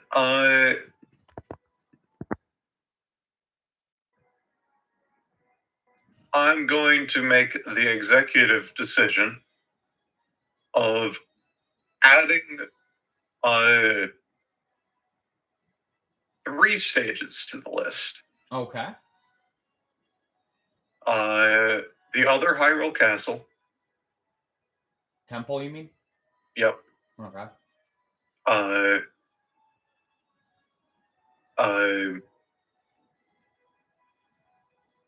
The summit. Oh, okay.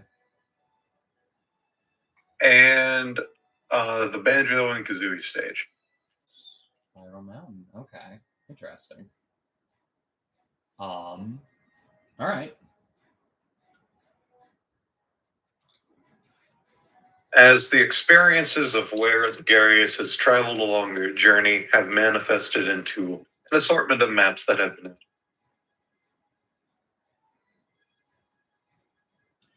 Do we want a quick exhibition match to showcase some of this, or? Nah, that's fine. Okay. All right. Well, with that, Clarice is out of the tournament. But before, as Logarius exits, Clarice before she exits.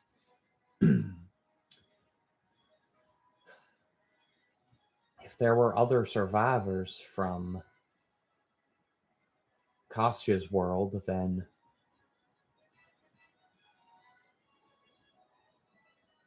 perhaps she's safe.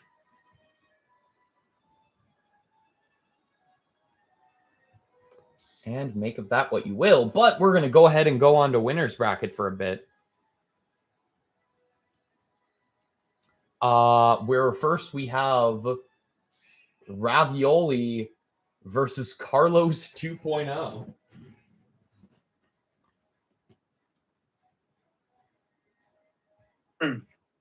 Calculating.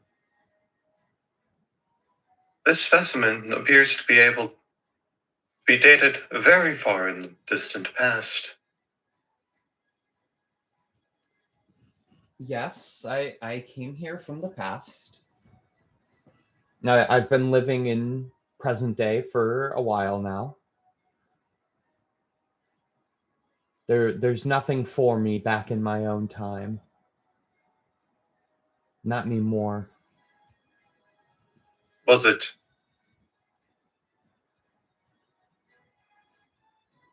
Processing. Confirmed. Question lost to space and time. Okay. Memory units cannot remember what the question was going to be asked. All right.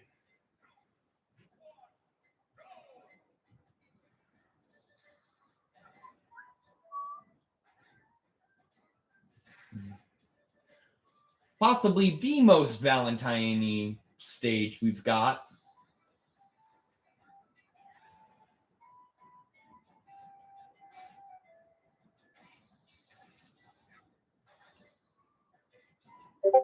Oh. I have received a DM.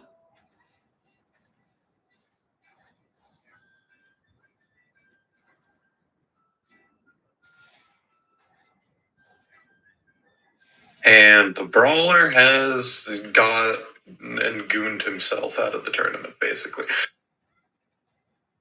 By being too far away from the stage and on the disappearing platform. You know, I didn't pick up on that thing, but I'm glad you mentioned that. Anyway.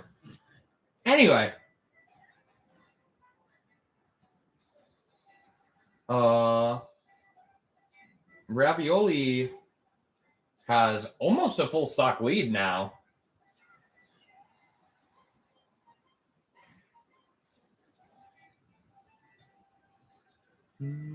Almost exactly at this point. Yeah. Never mind. Although, both fighters are building up their final smashes. Carlos has his. Lands it. And makes you... Mm-hmm. There's a stock.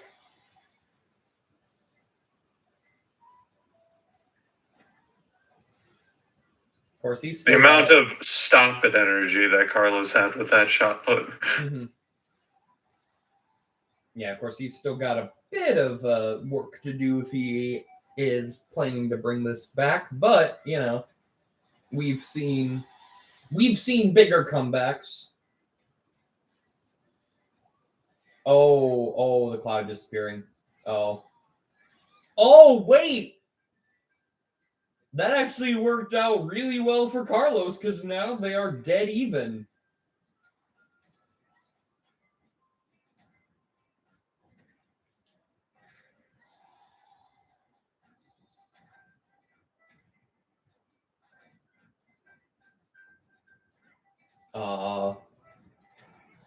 No. But,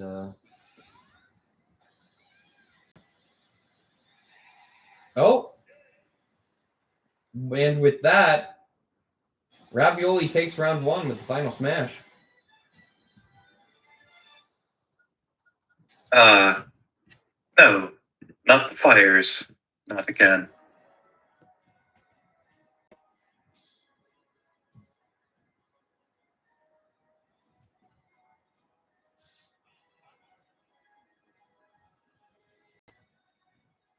Oh, right.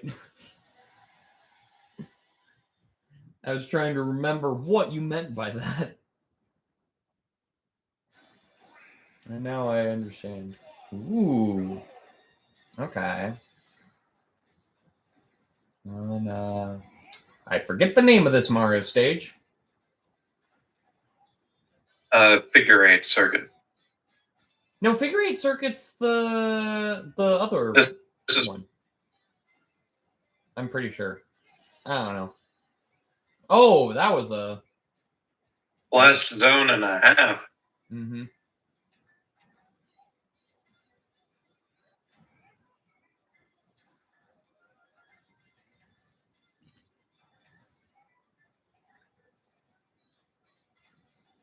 Oh.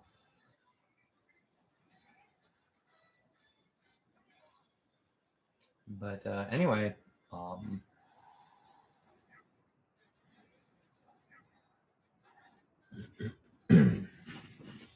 what? Oh my God! I did not think Carlos was gonna survive that. Jeez.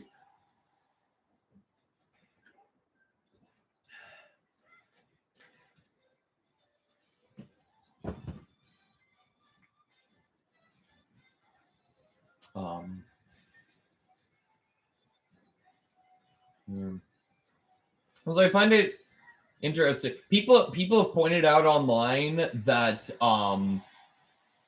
the tracks being added to Mario Kart 8 Deluxe's DLC are straight up the just one-to-one the versions in Tour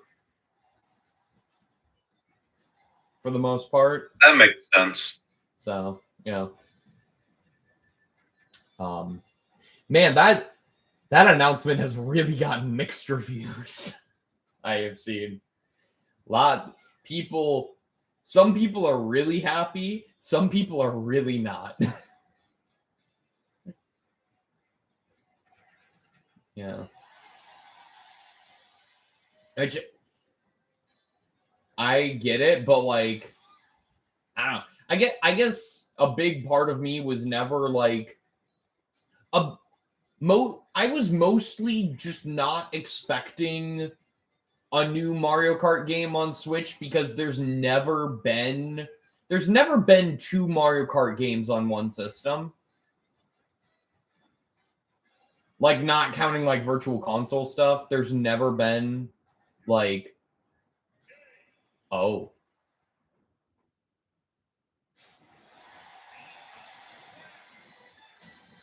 Wait, was that? That was 2 wins for Ravioli. Oh, okay. Just making sure. Yeah. Just making sure I didn't forget something there. No.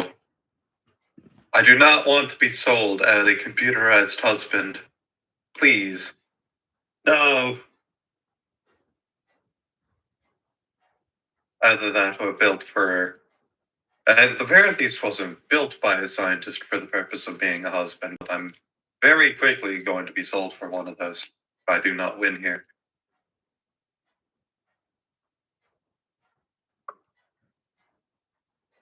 Huh. I don't entirely know. Why am I... Hang on. I don't entirely know how to respond to that. Sorry, I don't know what happened there. I was looking at the Wild West outfit, and my mind thought, oh, obviously she's got a southern accent. Nope, that is not Ravioli's voice.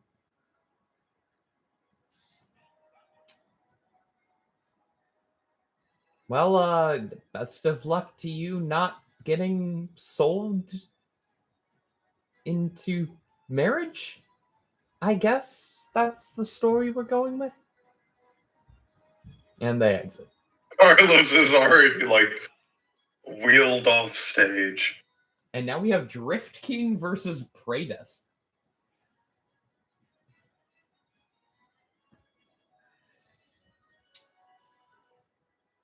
I don't have anything for this.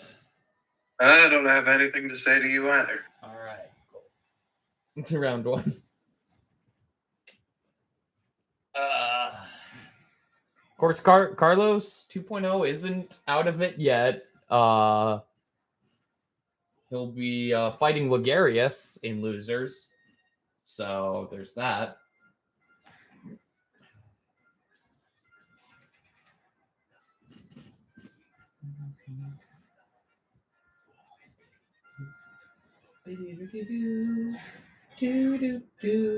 Anyway,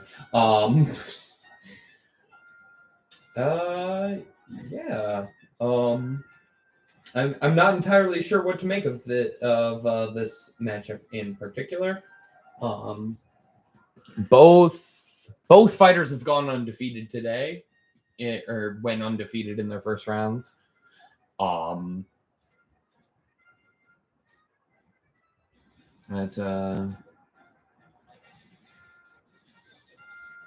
And of course, technically, both are returning fighters, as well. Yeah, but, like, do we really want, like, the Drift King to have a bigger stake in the story? Like, he kind of did his thing, and now he's just here for money, and, like, wow, how boring can you get? Like, I mean, of course we offer, like, a 50,000 schmeckel prize with every victory, but, like, gosh, isn't he rich enough already? I don't know where you keep getting the idea that people get any money for winning these tournaments. I don't think you... Have I not needed to pay people after they've won? No? Oh!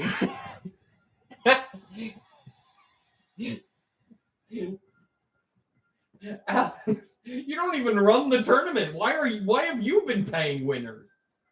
Have you paid? I'm part of this thing. I thought that was like agreed upon in my contract. I never made you sign a contract. What? What did I sign the contract with then? The funny thing is, I actually have a story reason for why you signed a contract that wasn't from me. that I actually have an idea for how to make that work in the story. Now I just feel like an idiot. I didn't even read the terms and conditions. You always gotta read the terms. Oh, who am I kidding? I read the terms and conditions. It's not like I signed away my soul or anything. I don't even have a soul.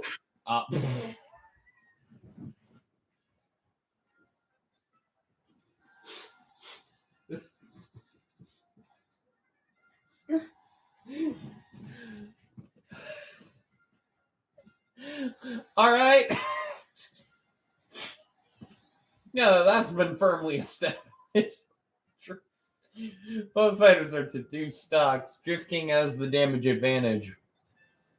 However, a hard container could change the tide in either's favor. That's true. Though, Praedyth just goes ahead and turns the Drift King around. Oh, speak of the devil. And he gets the heart container and builds up his final smash meter. Ooh, if he can position himself right here. No, he can't. Nah, Drift King is getting his distance. He has the need for speed, Theodore. No, he uses it right as it runs out. Yeah, there it goes. The Drift King has his now. Which Yep. Can Drift King will probably kill with his. Like, we've seen him, like, drift on into a good final smash kill before. Though, this is not one of them. Oh, yep, once again blocked. Once again blocked by an upward structure. Oh no, the tornado formed here.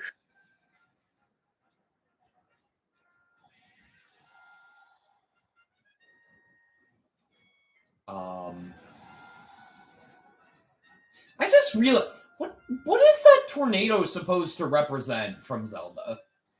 I don't know. I just realized, what is that for? The best idea I can have is they used that as the inspiration for the tornado that kidnapped Zelda at the beginning of Skyward Sword.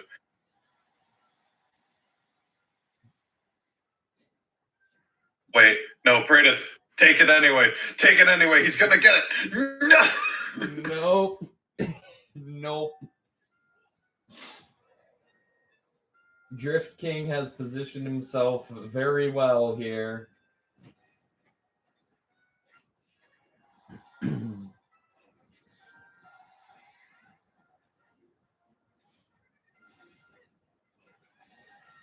See, here's the thing. I did predict Drift King to win this, but I predicted him to win via loser's bracket. Yeah, but also, why would you put your money on Jay Schlatt? Literally just because... So there's this Twitch series called Lover Host. I don't know if it's still... I don't know if it's still going, but Jay Schlatt's been on it multiple times. And he always seems to do really well, even though he spends the entire show just not giving a shit.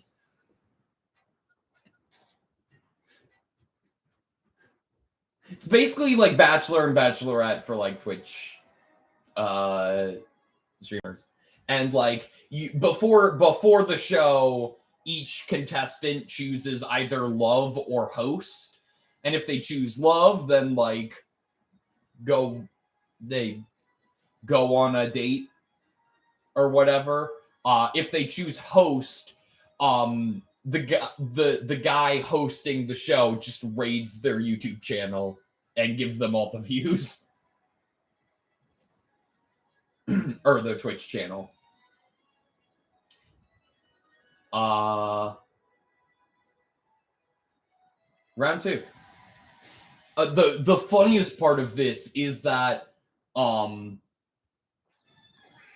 time Jay Schlatt won a Lover Host, and he chose host, but this was back when he wasn't streaming on Twitch, so they just raided his channel that hadn't been live for months. Nice. Yeah. And like according to him, even during his time away from streaming on Twitch, he made a decent amount of money on Twitch because people just kept subbing to him for some reason. Idiots. Yeah. Yeah. But now he's back. He's had some really he's had some fun content since his return.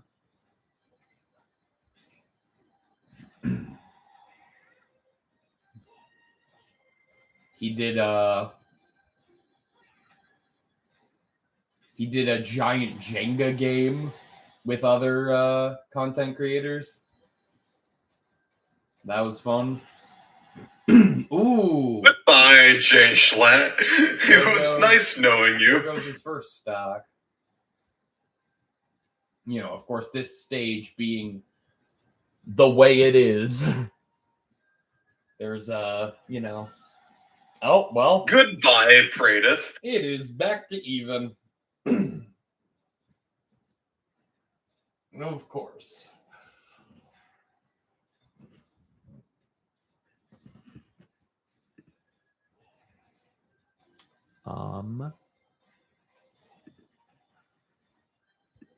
While we are watching what is probably going to be a pretty long match play out, I want to see the status of the predictions right now. Who is in the lead? Yeah.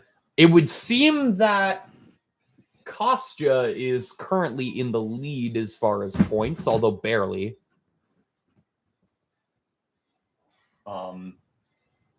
He does predict Drift King to win here, and he's currently in the lead. Yeah. Oh my gosh, did I miss him getting a heart container? Why is he at 0 damage?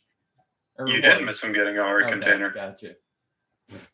Just stop getting in the can. No. You're going to die, Bray. I don't like this stage, honestly.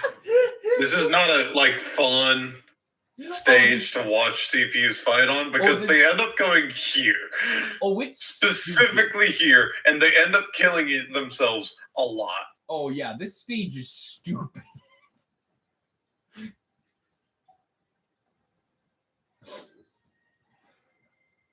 Oh man.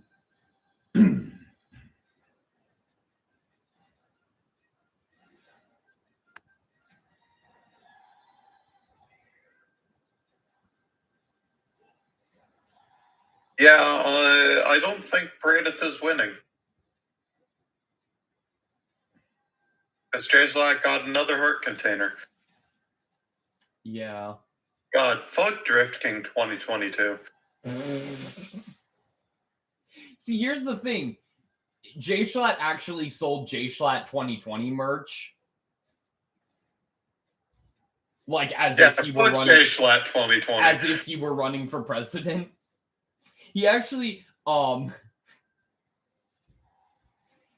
he got unverified on Twitter. Also, Drift King takes it because he fuck Drift King 2020.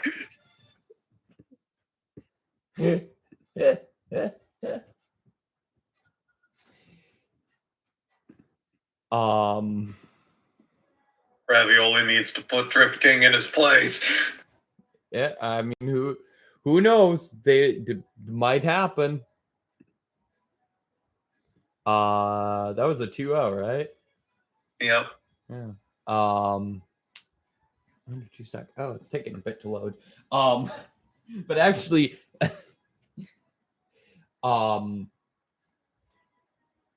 Jay Schlatt got unverified on Twitter for 2 potential reasons. One was that on election day, when it was announced that Joe Biden had won, Jay Schlatt tweeted out that he had won the election and that he had won every state.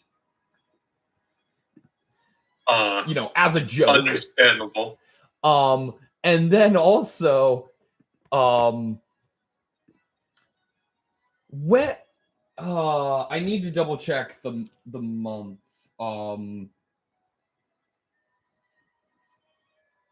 We should probably, like, while you're doing this, we should Yeah, probably yeah. set up the next match. Going back to losers, I'll give Praetif a bit of a break and go on to Carlos 2.0 versus Logarius. This one's all you as I look this up. Perfect. Calculated. 72.3597433333573333% chance that this is from a universe that has not been explored yet. Well, you're not wrong. Though, your creator has definitely been there before. Impossible. He keeps logs of everywhere he goes. And you're not from a universe that he's been to. I can confirm that he has in fact been there. You can't tell me I'm wrong on this one. I've seen him with my own 2 eyes. I'll just have to ascertain the truth of the matter in a matter of fisticuffs. To arms. Also, sometime after the 2020 election thing. Oh no. What the fucking crud? Oh no. Oh no. Oh no. Okay, he made it back. He made it back. He made it back. Jesus Christ. Sometime after the 2020 election thing, Jay Schlatt also tweeted out, he's always made jokes about like trying to predict when the Queen of England's gonna die.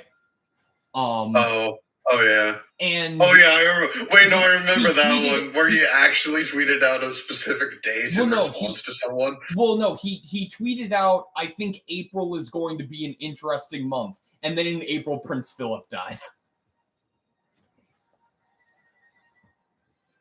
Yeah, but that's so non-committal that they really can't blame him for that one. Yeah, well, yeah, I mean, oh my god. Oh, hey, that's a bubble. Oh, I think this is the first time I've seen both CPUs get in there.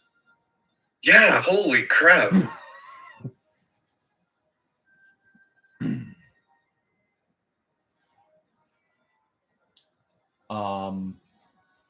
My god, if something stupid happens, Logarius could get another 3 stock.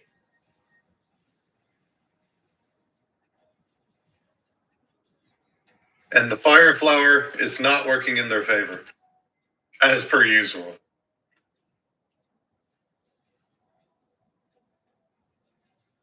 Oh, well, Carlos 2.0 avoids the 3 stock, at least.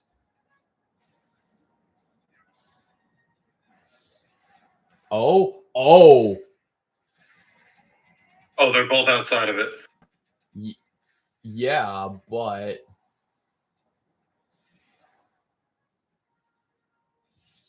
oh my god. Somehow he's the one who got in there. He snuck back in there after he finished the final smash, and it was just enough to take out that stock.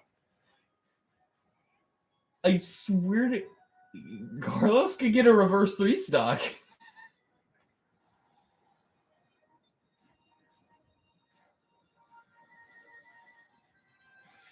Nope. No. No. He just kind of stood there and took the lava. Man.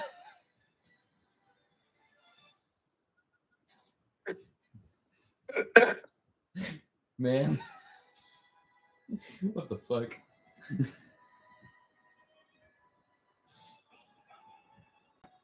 I could not gain adequate results during that match. Let us try again. Come on. I beat you fair and square.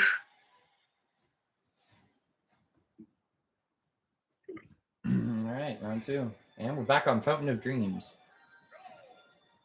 We haven't seen any of the stages that you... A, we still haven't seen all the stages that I put in. And B, we haven't seen any of the ones that Logarius put in.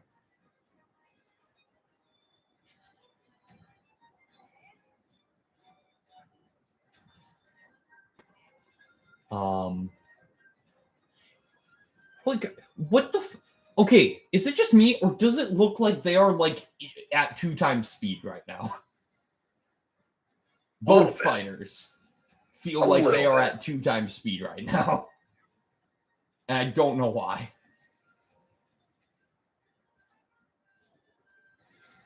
Jesus Christ! I don't think I've ever seen a lipstick kill like that. God damn. Oh, that's gonna not kill. Nope. He manages to get back. Oh. Oh, yep. That's it. Oh, there it is. The power of the mighty papyrus's spaghetti wins the day. Yeah. Oh, heart container. Oh.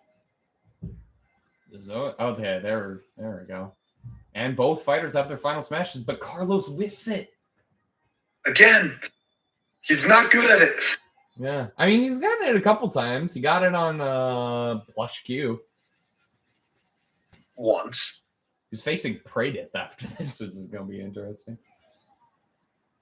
So that is a perfect use of the Sword Fighter final smash. Yeah. What the... Oh!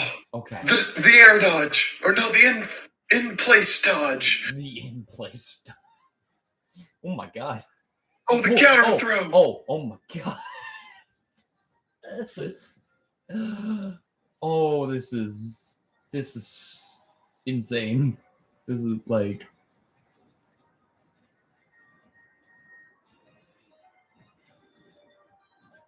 Oh, the leg.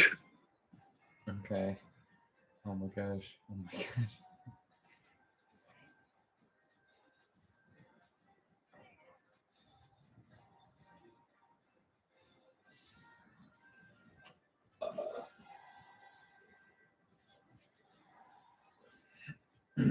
Yo, how did that not kill, though? I forget how high the blast radius is on here. And the lipstick takes the round. And with that, Logarius moves on, and Carlos 2.0 is out of the tournament. Which means he Could not ascertain trueness to the statement. Subject did not lose. Therefore, cannot determine. Oh well.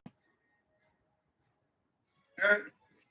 I must now, since I could not win here, be sold as scrap metal.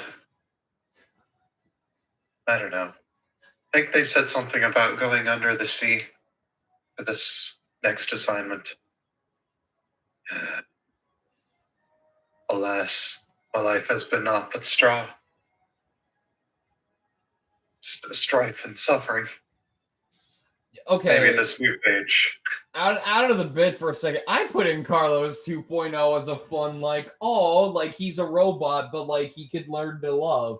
And you just took that idea and went in a completely different direction.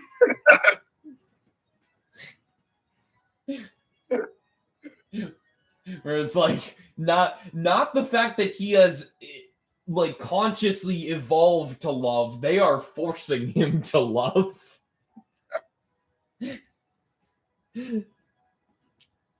Who's they? I'm not sure anymore. Because like he's working for A2, but like seems like Alex might have something to do with it. I don't know. Anyway, Praedith versus Blush Q.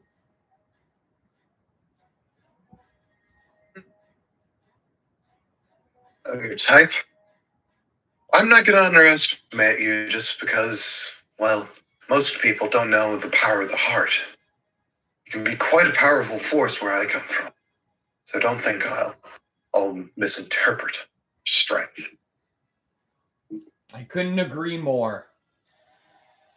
Are you sure Praetor's not a Kingdom Hearts character? Oh yeah, I forgot I put this stage on.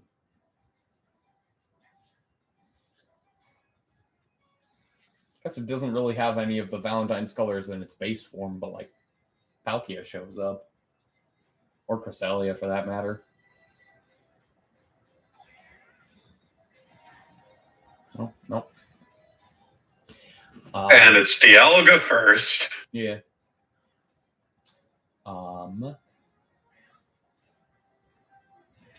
But anyway. Oh man. Oh, my legs. There we go. Oh. Oh, okay, that was cool. Oh. Okay. Oh. We're just watching the fight in slow motion now. Yeah, I think how all they spent that slow motion segment doing was getting back on ledges. That's all they did during that. Ooh, nice spike. That was a real nice spike.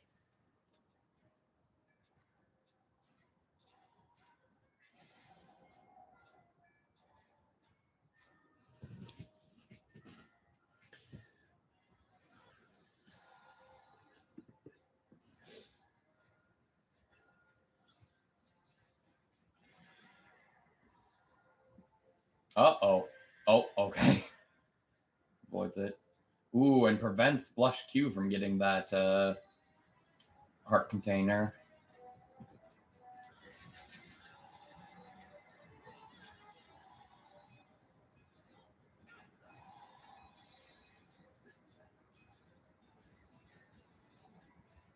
But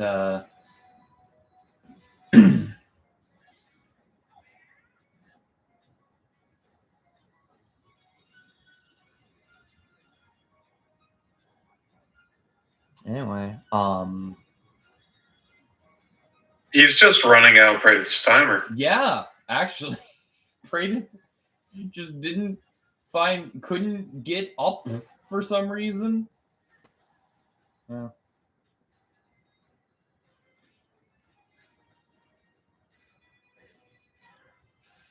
Ooh, but Blush Q gets his final smash. Ooh, nice. It's been a while I feel like it's been a while since we've seen that the fourth wall KOs.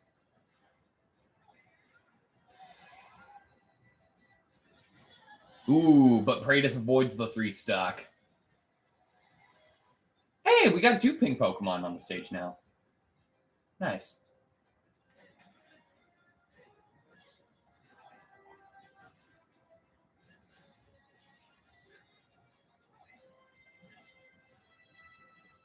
Oh, okay.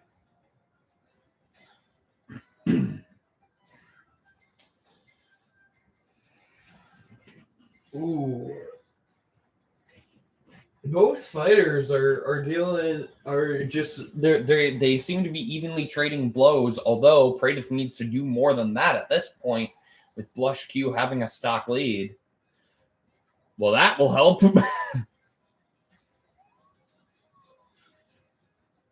Oh, but Cresselia is like, nah, you no fair fight for you.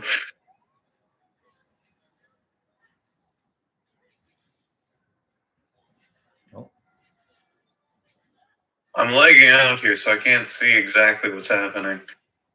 But I can assume that Praetor is trying his best.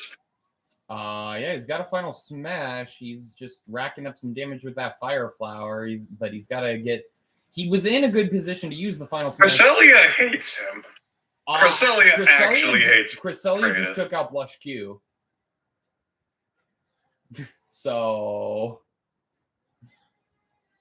that said, Praedyth has a lot of damage on him and isn't. Oh, he falls But for it cover. got knocked too far away. Yep. Round 1 goes to Blush Q. Yeah, Blush Q takes round 1.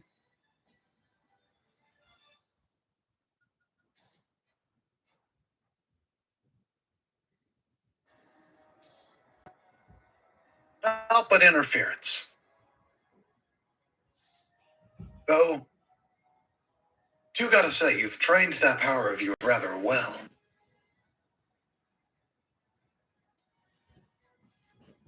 What can I say? I didn't used to be a strong fighter, but when I let my heart take the lead, I seem to do pretty well for myself.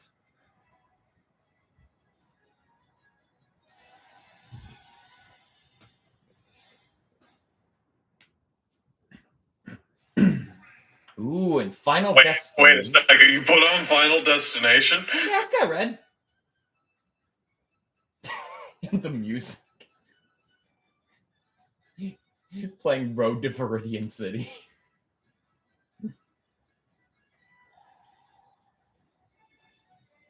Yeah. Oh man, I wish like the actual lyric version. I wish the lyric song "Road to Viridian City" was in this game. That'd be great.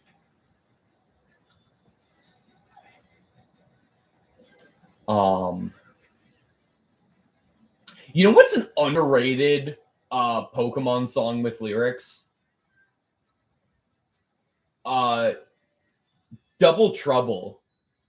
It's from back in the day there was like a whole Pokemon album that was released. And one of the songs was Double Trouble, and it's sung by Jesse and James. And partly Meowth and a little bit of Giovanni as well, but I don't know. I would have preferred to see Wobbuffet. That's right. It was before Johto. Dang. Yeah. Yeah, no, the album was old. Like, Road to Viridian City, I believe, was on that album too. But like,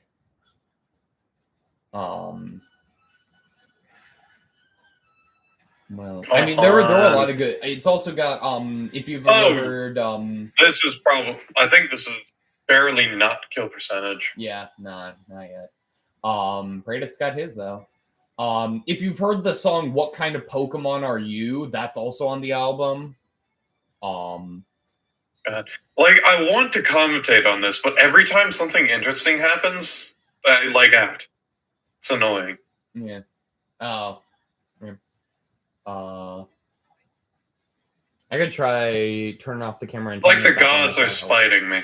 I could try turning camera off and on again see if that helps you. It should be fine. Okay. It hasn't done it for a little bit here. Okay. Ooh. Praedyth has Final Smash. He's gonna have to make good use of it if he hopes to bring this back. Say that's a good use. Yes. Still a little bit of ground to make up, but not impossible. Well,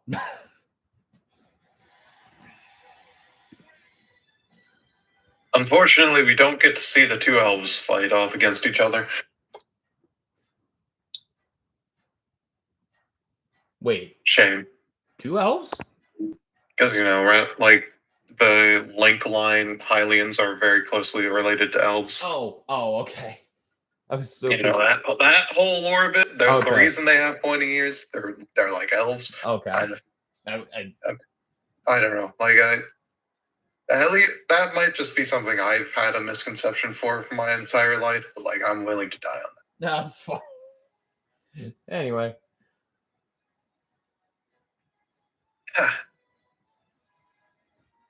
Well, I wasn't going to stand much of a chance anyways after I lost to that money-grubbing asshole. Oh well. He pats Blush Q on what he can only assume is the shoulder. Hey. Just This will probably sound like a moot point, but follow your heart, don't go after money. And make sure that crown gets knocked down a peg. Will do. It was good to see you fighting again. We've met before?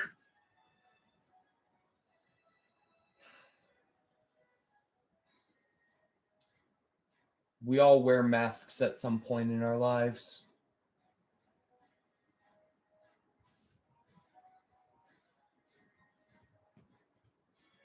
And on to winners finals. We have, surprise, surprise, two gunners. Ravioli and Drift King. Both with the Wild West. Yeah, both. Yeah, I realized that a bit ago. Yeah, they're both wearing Wild West.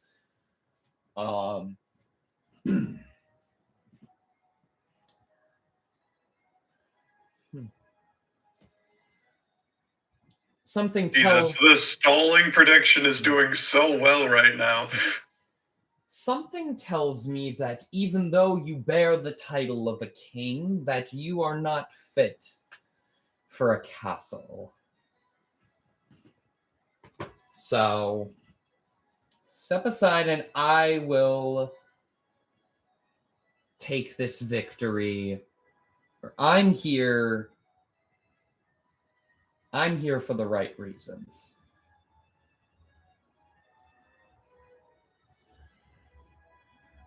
We'll see about that.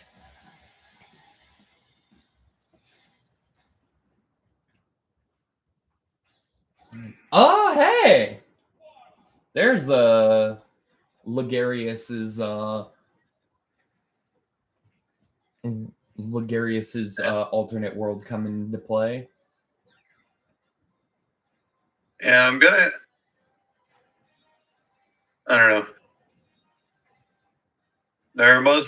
I don't know if this is what they view Valentine's as. This is unfortunate for them.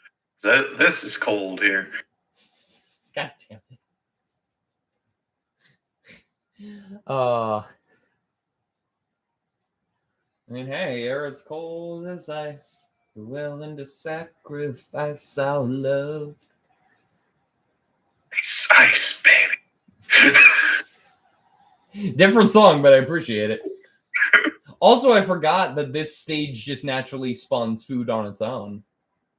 That'll be interesting. Oh, and the fish. Hasn't come up yet, but I just was reminded of its existence. There it is. Ravioli avoids it, but... Playing way too close to that water. Yeah, Ravioli needs to get out of that fucking water.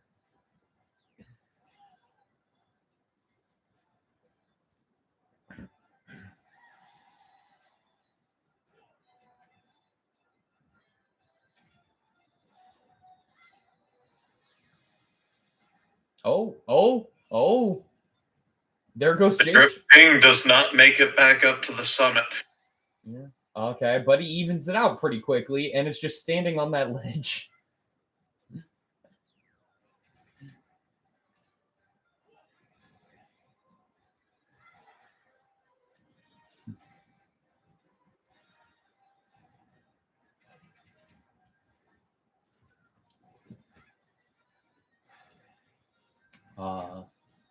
Both fighters have final smashes, and they're both gunners, so they could be effective if they hit, but Ravioli does not hit with hers.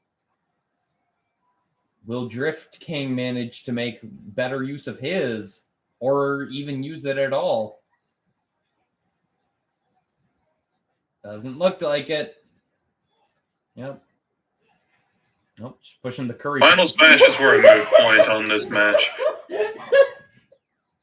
I'm sorry. A curry plate spawned on the left edge of the bottom.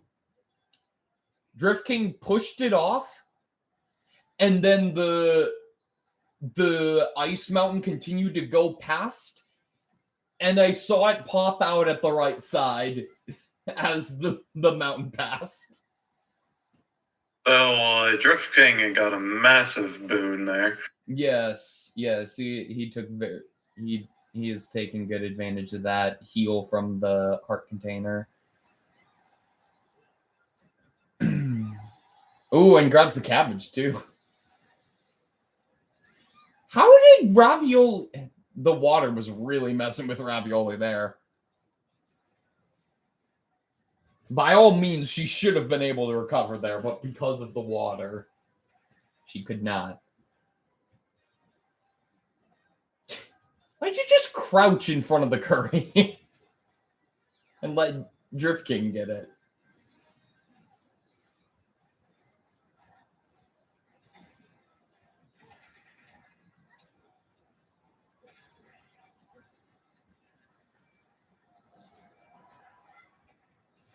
Let's see what happens here. Oh! Oh, Drift King avoids it. Well, somewhat. Not killed, but still hit. Yeah. Of course, you know, Ravioli's going to have to do a lot more than that, considering he's still a stock ahead.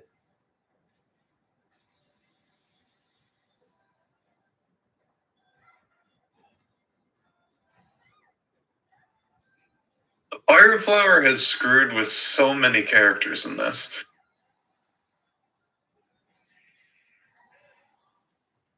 And with that, Drift King takes round 1.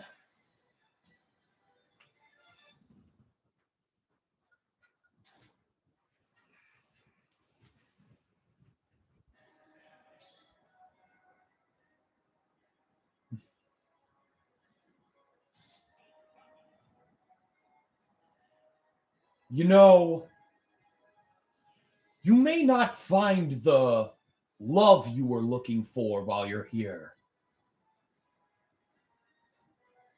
But you may have just found yourself a new villain. This is fun.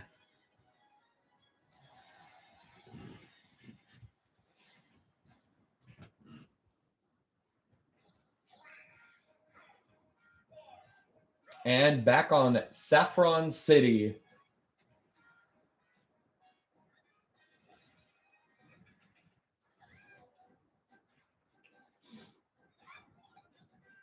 Oh, what? Ravioli gets the chancey. I didn't know that could happen. Guys, just so you know, I don't know that much about Smash. Anyway. That, oh. Explosion there.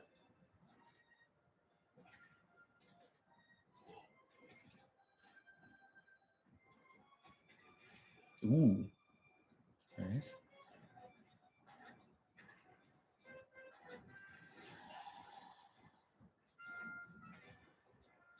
You know, I like the Pokemon stages that, like, aren't just stadiums or leagues. Like this and Prism Tower. Yeah, like this and Unova League. Prism Tower. Unova League. The X and Y thing. The whole the Gen 5 thing.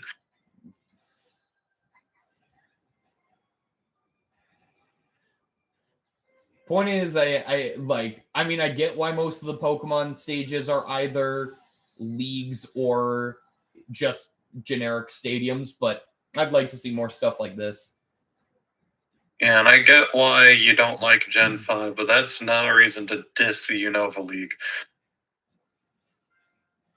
I'm not dissing it. I'm just saying I'd like to see more variety in the Pokemon stage. I guess Spear Pillar is another Yeah, one that's Spear Pillar is also super, like, unique and different. Yeah.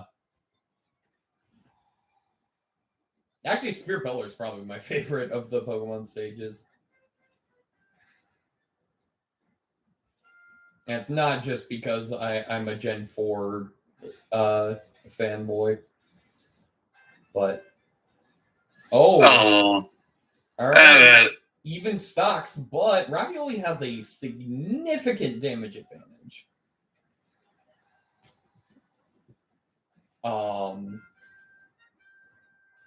Obviously, you know, things can shift, but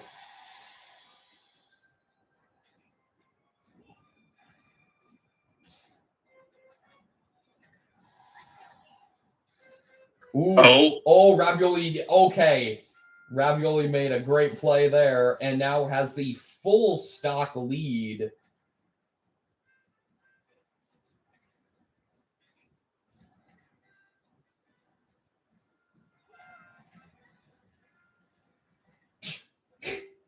Jerky was like, get back in there, Charmander. Yeah, you know that I'm a villain because I'm a dick to animals.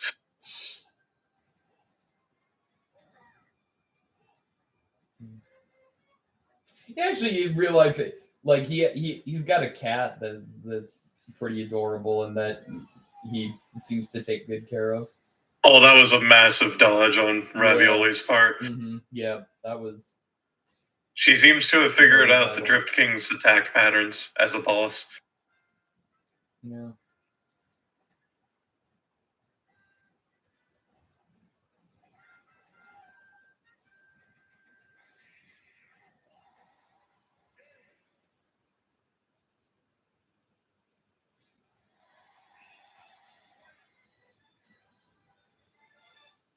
And Ravioli takes round 2, pushing us to a round 3. It's been a bit since we've had a round 3. You know the worst part about this? I also predict this is where the Drift King goes into losers bracket.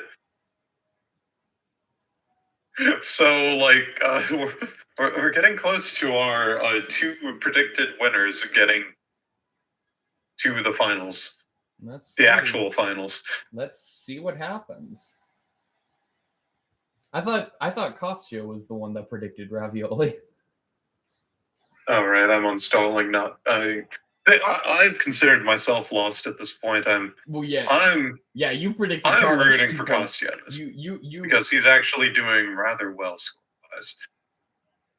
Oh, interesting. Well, it's nice to hear you showing some support for him. Like I've never been mean to him. I don't know. It just seemed like there was some I don't know. There was tension between you two. I don't know what his deal is with me, but I hope I can try and clear that up sometime soon here.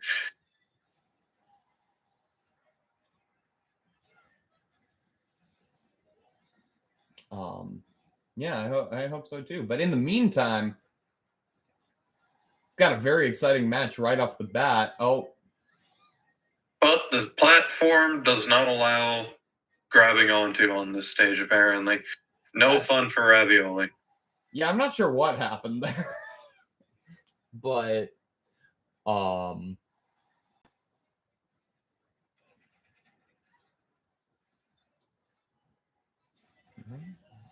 yeah, I legit don't know. Oh, Ravioli wants to get that. Okay.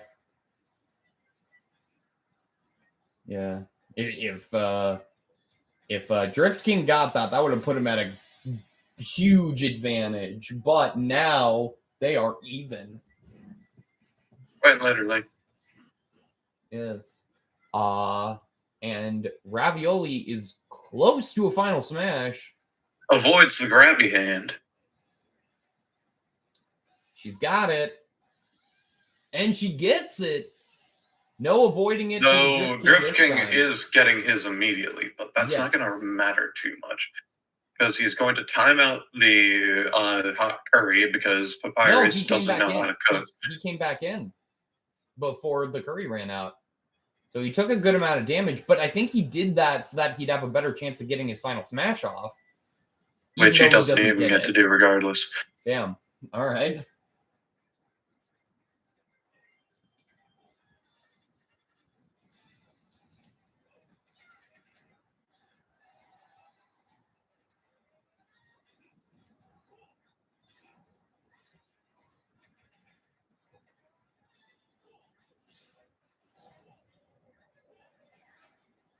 They're both going for that same attack.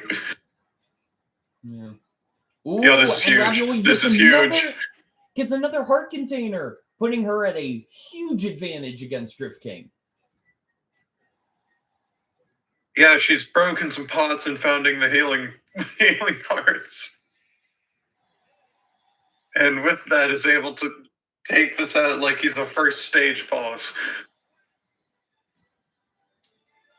And Ravioli takes it.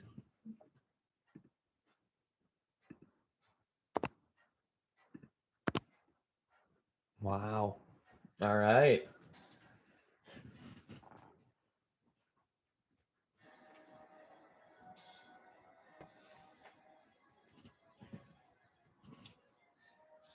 You know, regardless of how this turns out, I would love to fight you again. Well, there's a good chance you will. But anyway, we have Blush Q versus Logarius.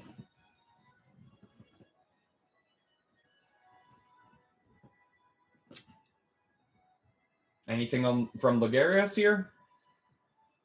Smell that mask salesman sent on you.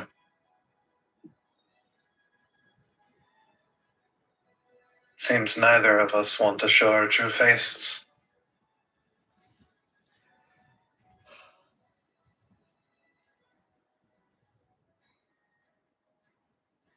At least I'm pretty sure this is the first time I'm fighting you.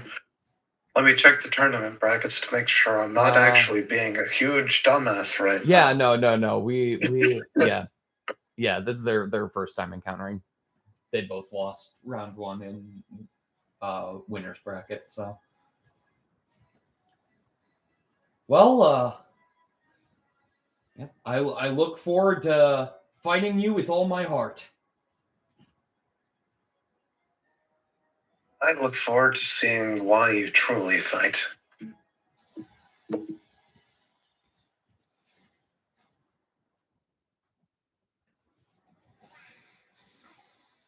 Oh god, the flower stage.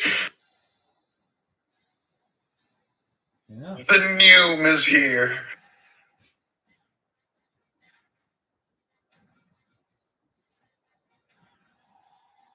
Oh my god. Oh my god, 0 to death.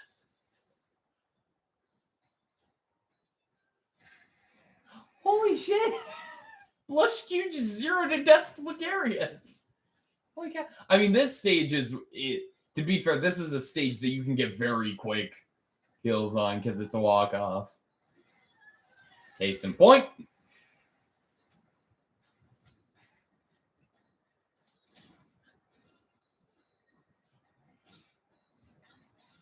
But, all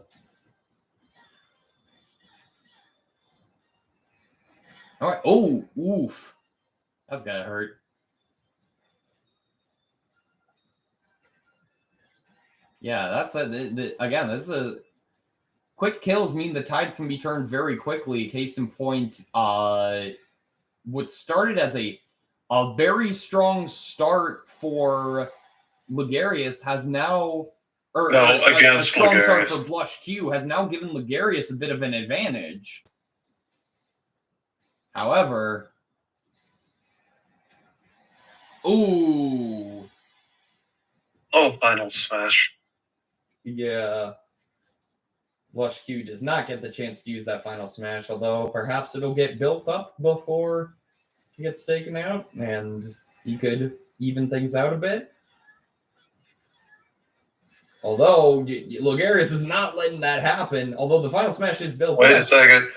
I think I accidentally implied that the the Halloween costume person was in fact the Lorulian Happy Mask salesman. Wait, what? As I said, I smell that mask salesman on you. From that. Wait a minute! Wait! That could actually... The Halloween store owner could be. Although I kind of want to make him an original character. Instead of just a definitely be original, but we can also have him just hand wave be the Happy Mask salesman. Yeah. As well. Maybe. They don't have that. It doesn't have to mean you have, like, it can't be connected. That's true. Like green pepper becoming grease. Yeah. Man, thought I had you there for a while. You had me there at the start. Don't give yourself too much credit. Round 2. As a reminder, whoever... Oh, home turf. Possibly. You can see the dash dance. Of course, as a reminder, whoever wins this set will go on to face Drift King in losers finals, and then whoever wins that will face off against Ravioli in the Grand.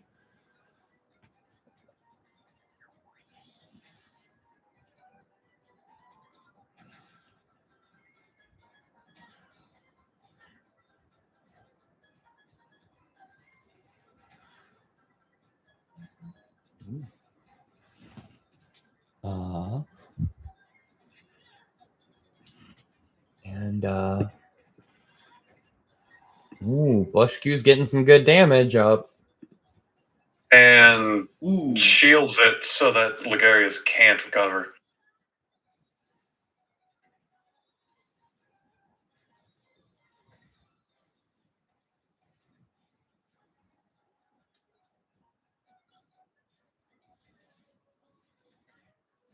And with that,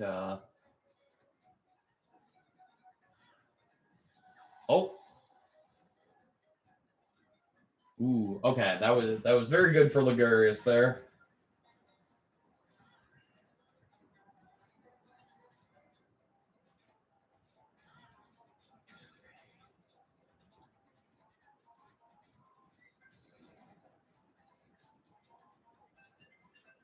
Oh my god, the dash dance at the curve! Jesus Christ! Wait. I think they're stuck. What? What just happened? What? What? I think some evil magic within the mask forced them to stay still. That was... Oh, wait, hang on. Wait, this has implications. Especially considering a cliffhanger I set up last time.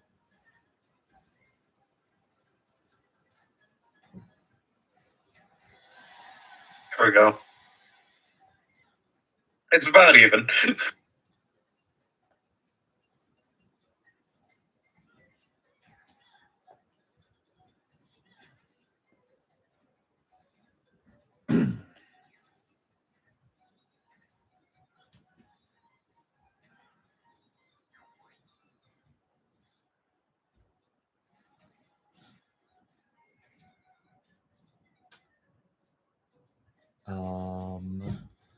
Sorry, the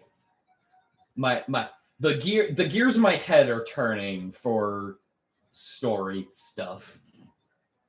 Clanking around in there like some good old nuts and bolts. God damn it! Don't say that. Don't desecrate the Banjo-Kazooie name by bringing that up. Oh, they did that to themselves. Yeah. Well, Microsoft did it to them specifically.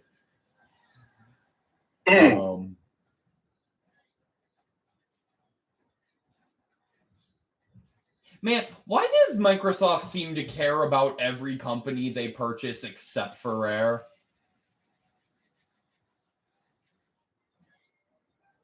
Oh, that was an easy stock on Blush Q. And that's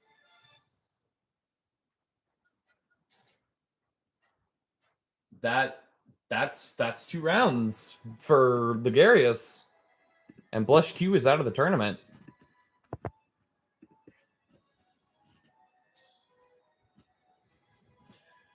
Does that mean my prediction is better or worse? Oh, that made it better. That made it a lot better. Oh, okay. Oh, wait, no, it's just... It actually didn't matter because I had Carlos and Clarice in that round. Well, I may be out, but I know I'll find someone someday. If your heart wills it, and it'll find a way.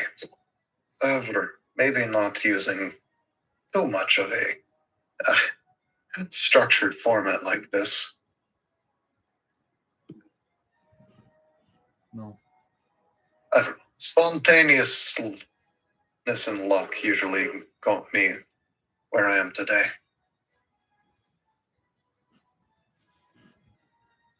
Well, best of luck to you and the rest. Best of luck in your future endeavors. In all of them, I should say. Just like an old friend used to say. Was no longer with us, unfortunately. I'm done with that. Okay, Drift King comes on. All right. Enough of the sappy, sad bullshit. Let's get on with this. Yes, it's time to sever that crown from that head of yours. We'll see, Logarius. We'll see.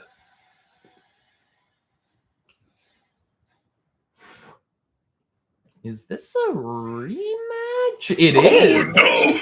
Oh no! Oh. Hey. This is a rematch, by the way. Yes, Logarius lost to Drift King. Yes. Although, for being the Drift King, he did not do too well on this racing-themed stage. Because there were no other cars. Yes, he may do better now. With that safety net. Essentially.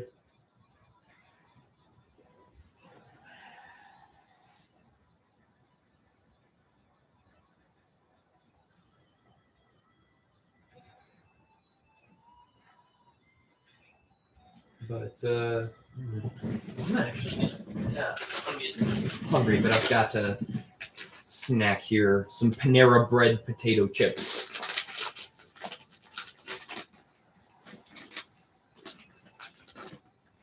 For some reason, my brain said Olive Garden, and I was very confused. No. Oh, geez. Wait. Drift King has a full stock lead. Oh, no.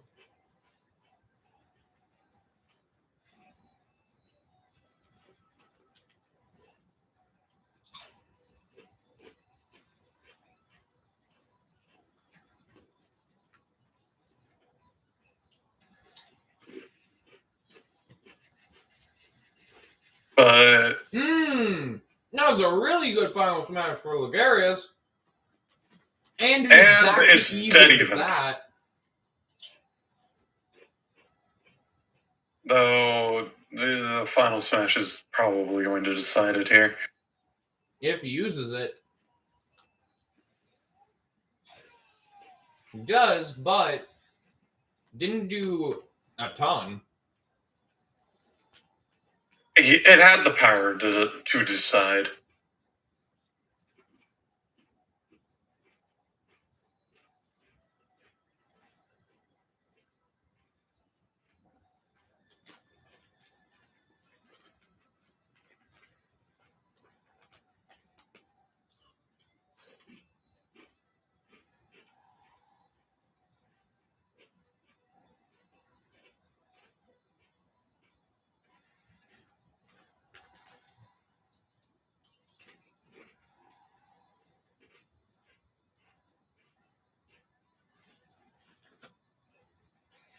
Ooh.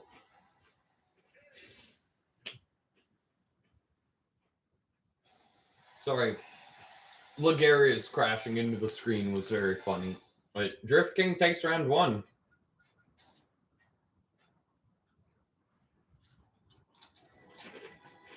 And I try to mute myself whenever I'm eating food.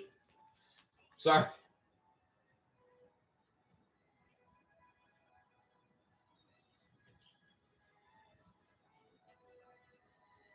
Let's just move on to next round. Yeah.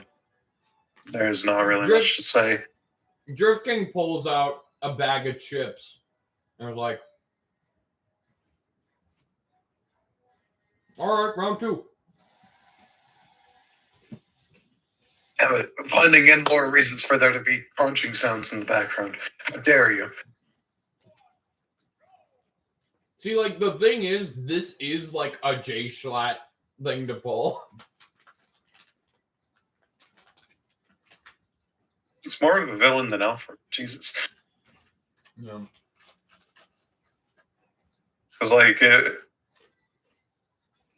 fuck, Alfred's the kind of person to just do this shit on regular occasions as well, but, also, I don't know.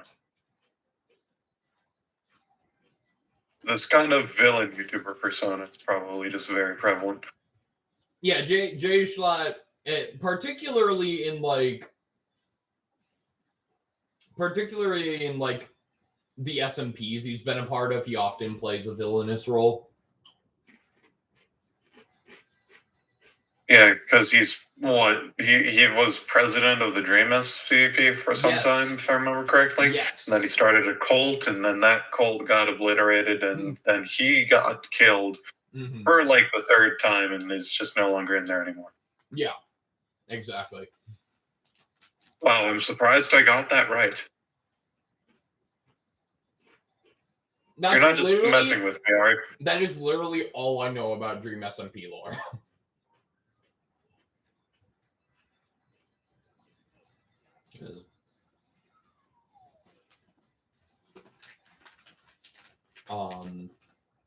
Yeah, Logarius does not seem to be a good match against Drift King. Mainly because Sword Fighter is not good against this situation. Yo, why are you not getting... Earlier you said that this was better for Sword Fighter than Gunner, though. It is better for Sword Fighter, but they were fighting a brawler, weren't they? Or no, they were fighting a Gunner. Clarice was on the stage, I think. Oh! Logarius just killed themselves. I'm not happy with this outcome. Yeah, because this is definitely better for a Sword Fighter, but I don't know, Logarius' moveset is just hard countered by the moveset that the Drift has. Yeah. Compared to the other gunner they were facing.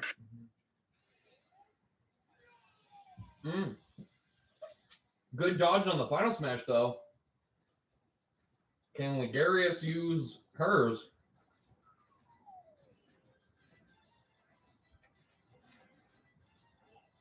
No. Nope.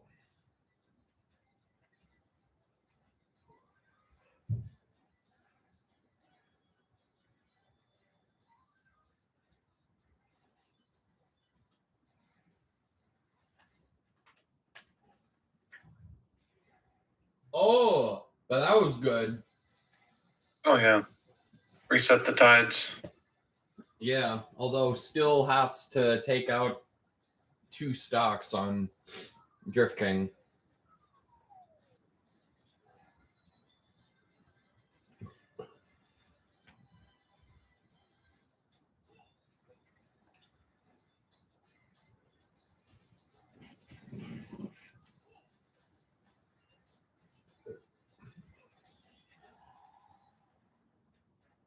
And I do doth repeat, fuck Drift King 2020.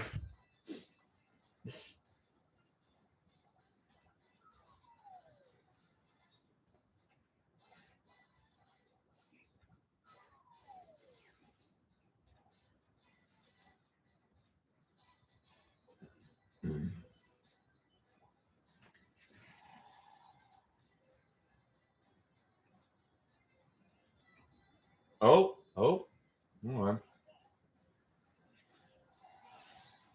Ooh, stocks are even. Play to Curry. There we go. I could shift the tide. No. Oh, the stage. The stage. It's been one stock by the stage both times. That sucks. But oh well, he is the villain, and this means our predictions are in fact correct on both fronts. Ravioli is going to fight the Drift King, who's coming up from losers. So whoever wins here is going to be one of our predictions. Yeah, I guess.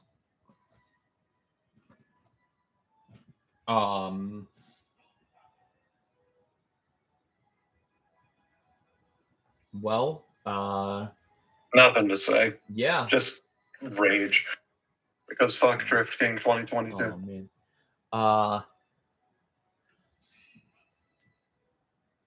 I figured you'd be back.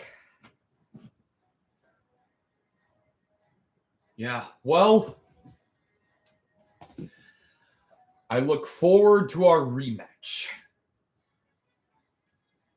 Likewise.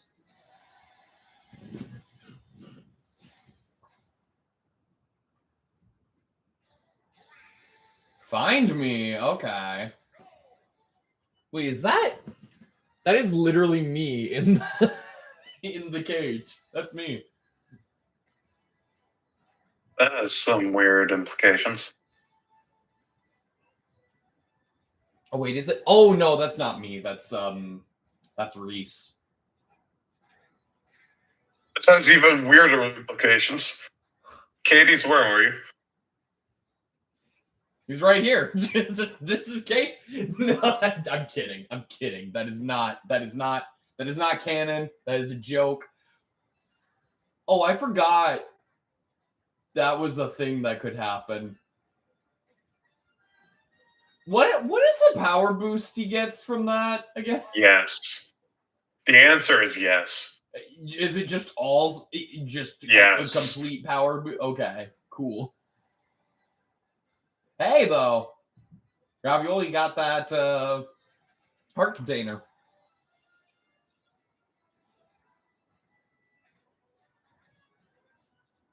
Goodbye, other platform. As a reminder to anyone watching, which I don't think there's been anyone watching this entire time, but that's fine.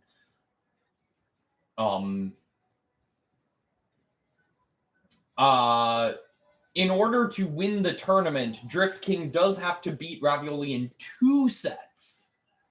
So if Ravioli wins this set, the tournament is over and Ravioli wins. If Drift King wins this set, we have a bracket reset, and whoever wins the next set wins the tournament.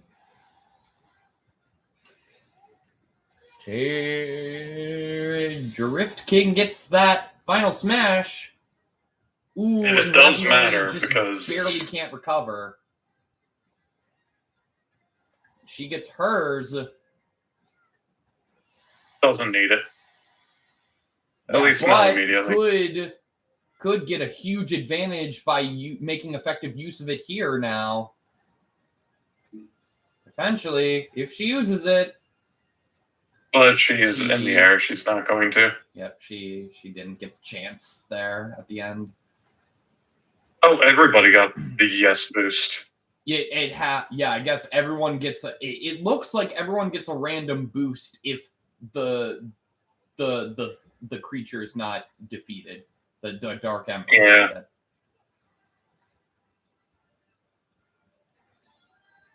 I don't know. My headcanon is that I don't know, not Cerberus, but I don't know, Flabra? Because if we're saying that this is Katie's realm, I'd like to say it's the equivalent of Cerberus. Yeah.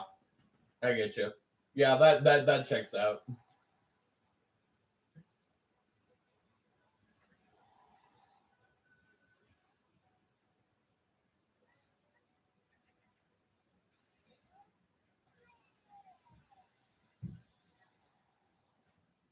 That's also funny because when I was setting up the 7 Villains of Light rule set for a couple weeks ago, my original idea was not to have every match take place on Hollow Bastion. My original idea was to have stages that that sort of corresponded to each. Oh, that's actually a real good Final Smash. Oh, but Drift King rided out the boost as long as he could, but couldn't ride it out for long.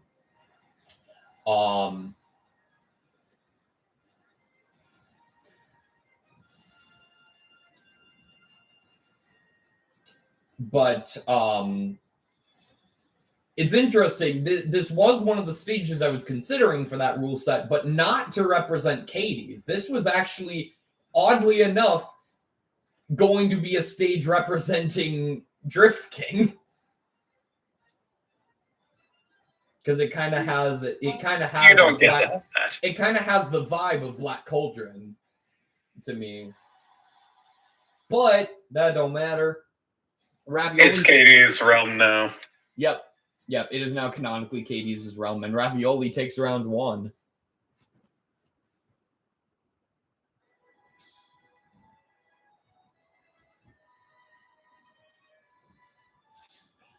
Round 2, they're just getting into it. They're like, there's definitely been a rivalry built here. Oh, and here's the Smashurday Fight Live staple, Rainbow Cruise. I can feel Liam like I can sense that Liam feels a disturbance in the force. Wow.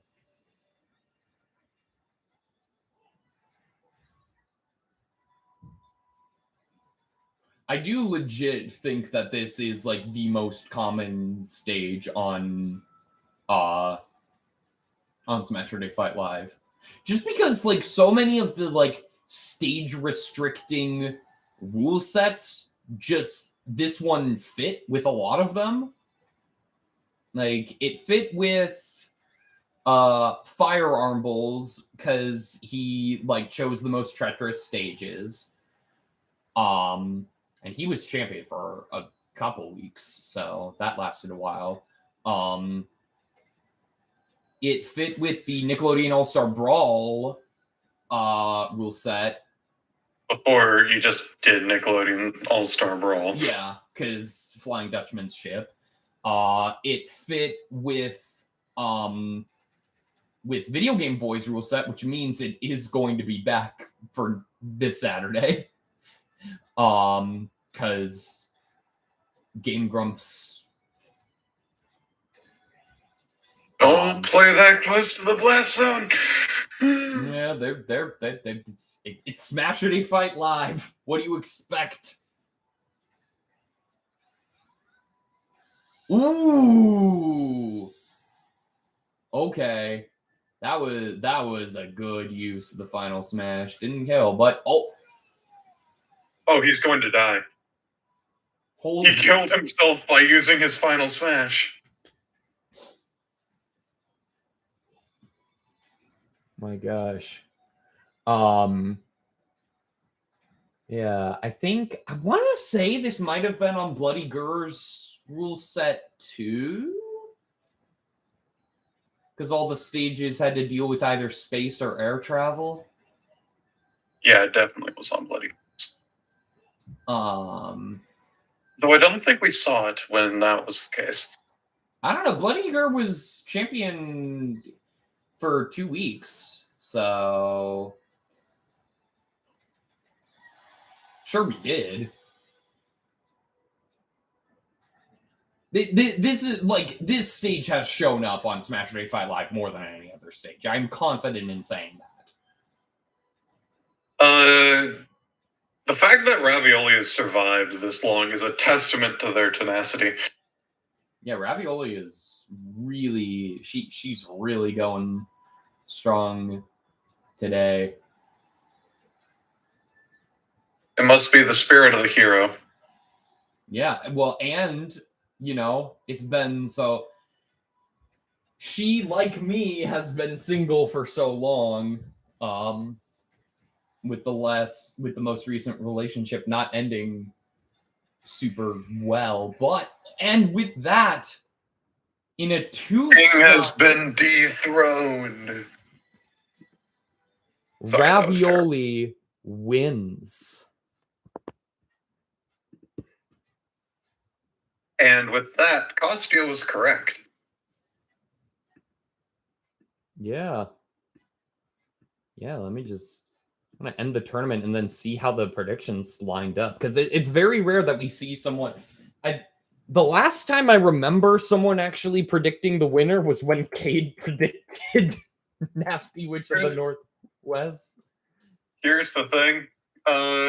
Ravioli and the Starling prediction got 24 points. And then you and I each got 7.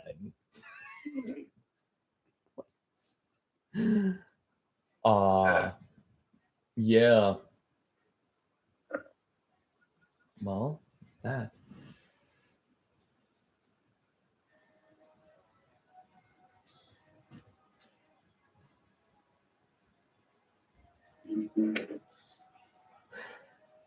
Well, I suppose romance wins today. But rest assured, you've got yourself a new arch nemesis. You might want to talk to my actual arch nemesis about that one. But yes, I could see that is likely the case.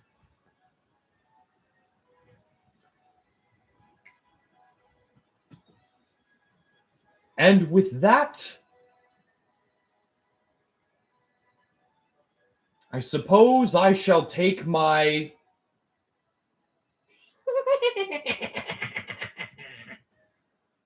What was that? No. Oh God, no. Not again. How?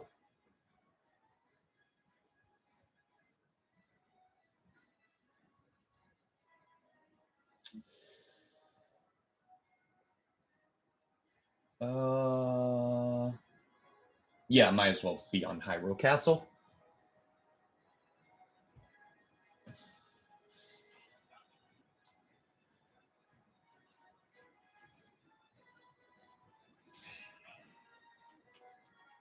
You see,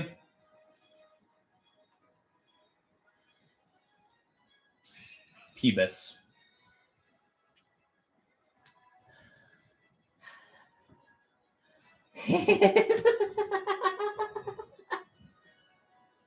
That's Minora's mask.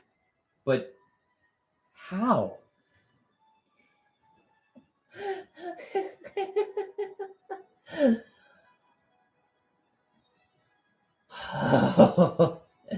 People wondered why Gunther was hunting me down.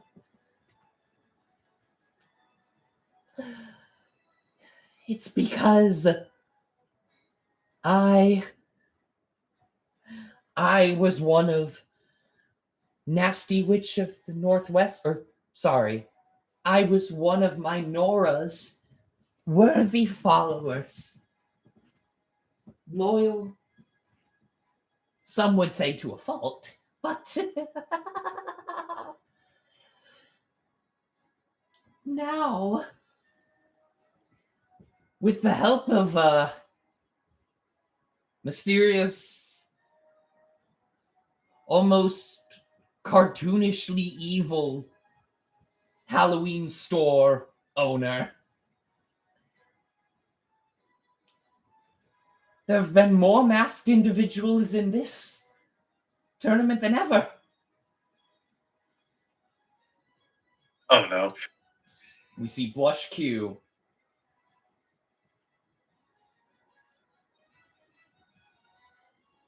Logarius. Wait, there's more. Oh no.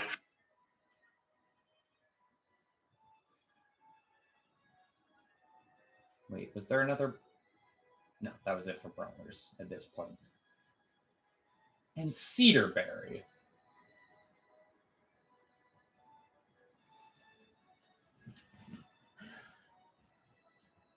Yes!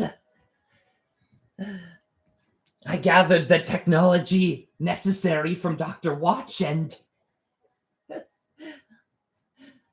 figured out how to control the masks.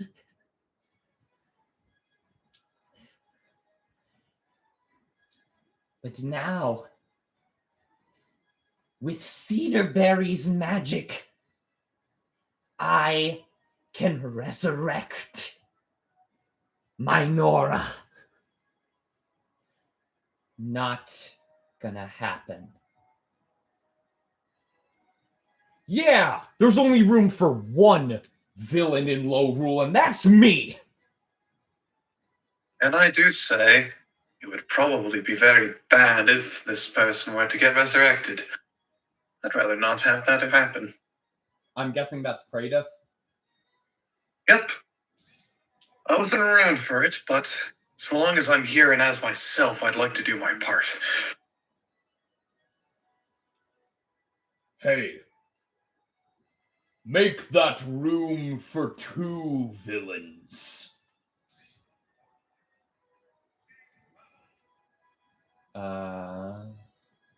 Blue and then red and red.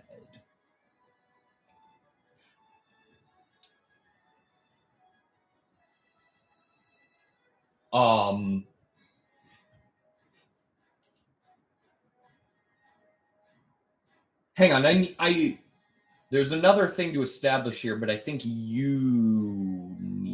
Praedyth needs to say it. I'm sending you a line for Praedyth. Okay. Because I have no idea what you're trying to say here, man. I'm just sitting here in the booth watching this all fall down. This is like crazy stuff. Like, even my popcorn's running out. It's so interesting here. Even though I've not had popcorn this entire time, and my popcorn has been goldfish. I don't know.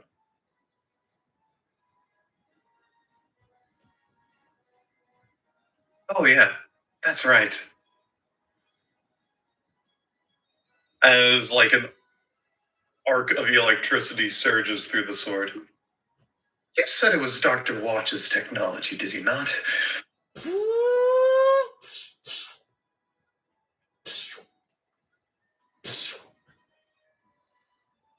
What? Those are all human. Oh, wait, no. Wait, is Logarius? No, different technology. Well, yes and no. Is it an all-human rule? Yes, because the technology was not built by Dr. Watch. It was built by Reese. So, yeah, Logarius... Let's say Logarius is set at an 8 instead of the 9. Okay. Praedyth is completely an elf, so he's immune to it. No, this is because of the masks. Oh, so humanoid and mask. Well, no, it's basically Minora's mask controlling power combined with Dr. Watch's technology. Okay. It is backfiring on Peebus right now. Yeah, because if it's directly targeting humans, we'll just say that Logarius half counts. Yeah. Okay. Good to know. No. What's happening?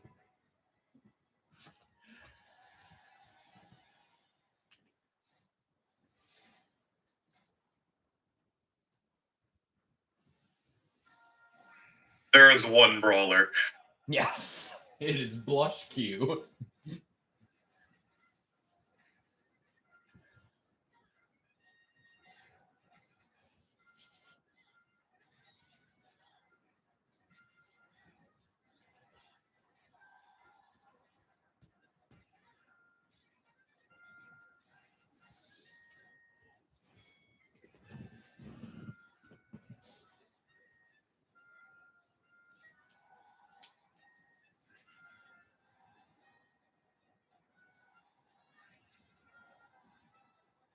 I'm sorry, I'm just watching this play out. I'm not even. Yeah, there's not room for commentation. Yeah, I mean, there's so much going much on right now with it being, eight combatants all at once.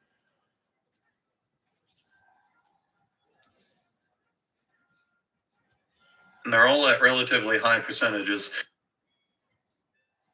Yeah. No one has lost a stock yet.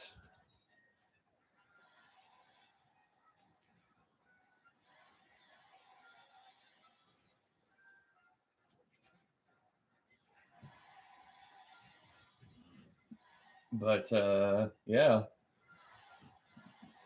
Oh, and Logarius loses a stock. They were at 170. Yeah. It's to be expected.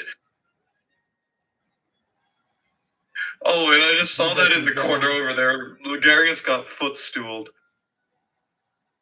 Phoebus lost a stock. Blush Q lost a stock. Has Drift King lost a stock? No. Well, now he has.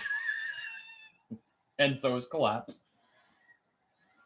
So is Ravioli. And Cedarberry. Meredith is the last man standing. Commentator's curse. Ooh, Peebus and Blush Q are down to their last stocks. Logarius is the first to final smash. Lots of people have their final smash. Oh, but somebody's gonna die there. No. Oh, Jesus. Oh my. Ravioli got hit by 2 final smashes at the same time. God damn. Come on, somebody on red team, just use it. Oh, Jesus. no. Oh, no. Wait.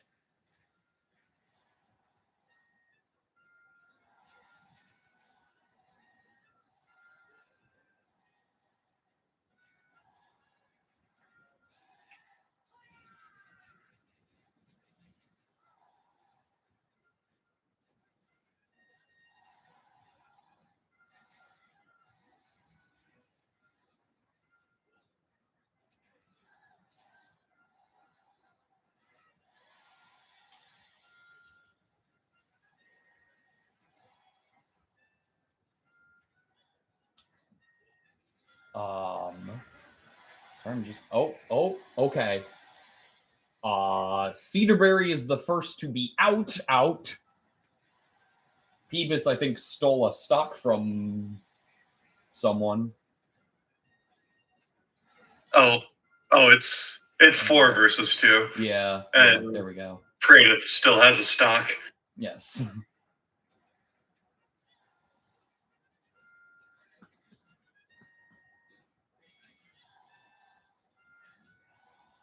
Ooh, and Ravioli's got Final Smash.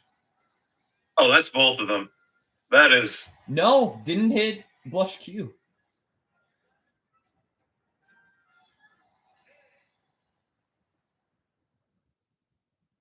And with all of them alive, Praedith leads them to victory. It's...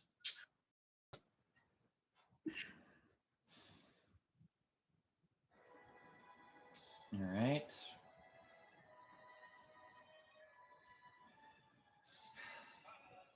Man, I'm getting sick of this mind control bullshit.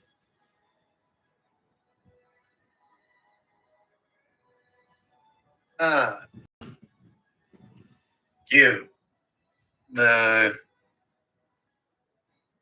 Slush X? No. That's... Just call me Nella. Fair enough. Regardless, as Praedith just puts us like a sword onto Peebus's mask. You ready to show us who you really are without that mask of yours? There will be no need for that.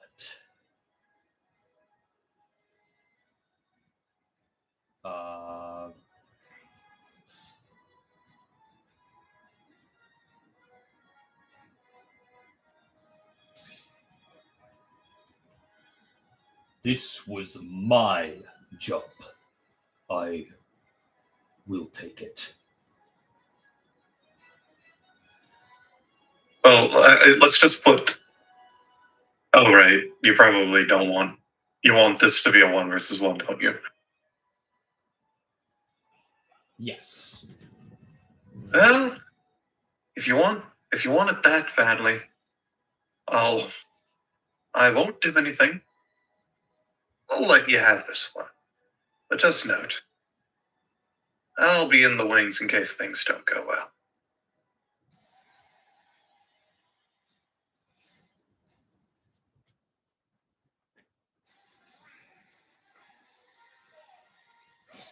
Death Mountain. Perfect. Perfect song choice. Like, actually perfect.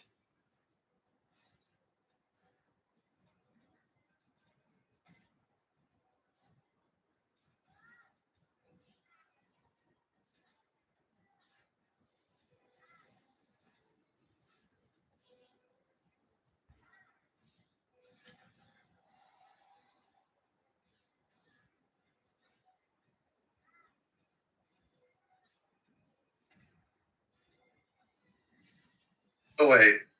What? Noah, did you leave at any point, like in the commentator's booth here?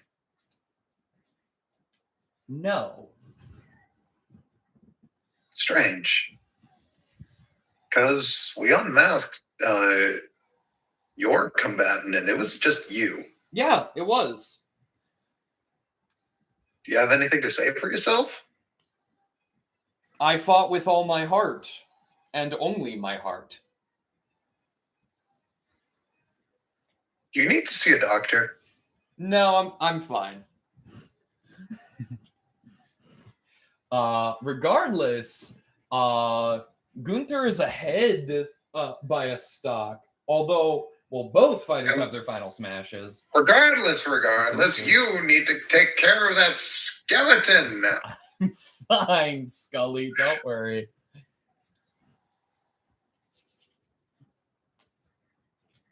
I wouldn't know what to do if the organizer himself lost a bone.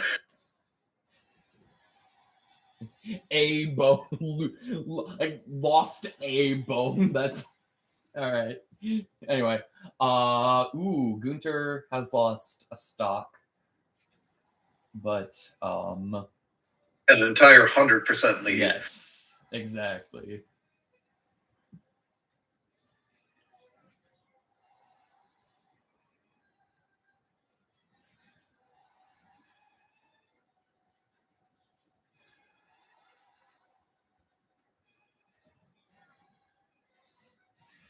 Oh! Oh, but... Oh, no! Oh, no.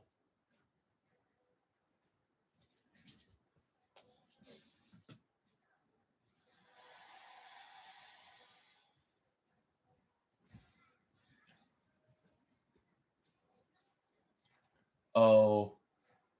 Hold on. I have a plan for... If this Praedyth is in the wings. Yes, that's true. Praedyth is in the wings.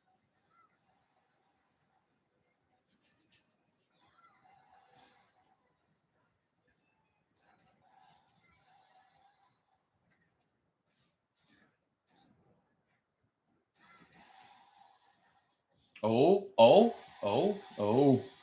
233%. My God, take out Peebus. Oh, no. Oh, no. Uh-oh. Oh, no.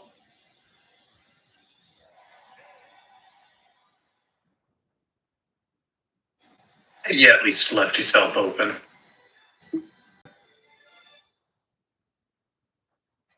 Peebus points the guitar gun at Gunther.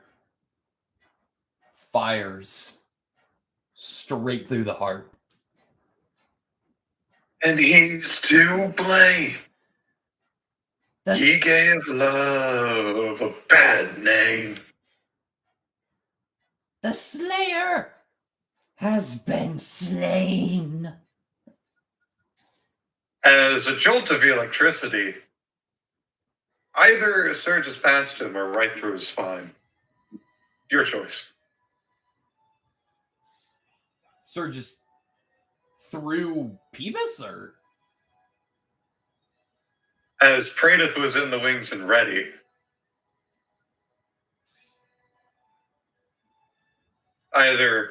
we can either do this whereas they fight, or it could just be cutscene wise. I'll give it to Pradith, and yeah, the electricity shoots directly through Peebus, and Peebus falls dead at the same time as Gunter. One bad deed deserves another, and justice has been served. Out of the wings come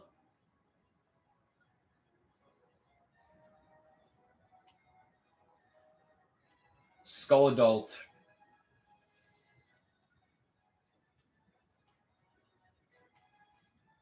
and Girahur. Gunter? Gunter, is that you? No. I'm sorry.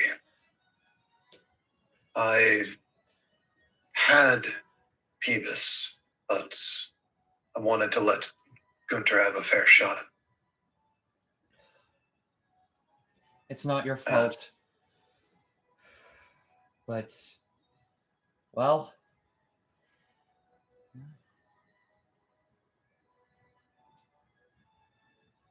right after our honeymoon, too. We had just conceived of him before he traveled to this time as an adult to take out Peebus, the last disciple of Minora. Last of them? Where I'm from, stories usually don't end that smoothly, regardless. There will always be somebody going to try and resurrect at this point. She's become an icon, what I've heard, rather, and her story has gone down in legend. There's likely going to be less of an end than you'd think that this is going. Well,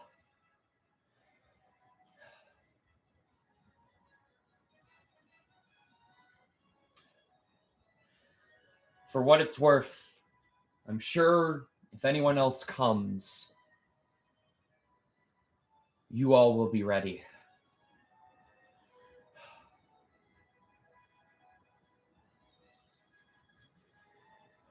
Girahur. I'll be around for the next couple hundred years at least, so... Girahur. When we found out you were pregnant,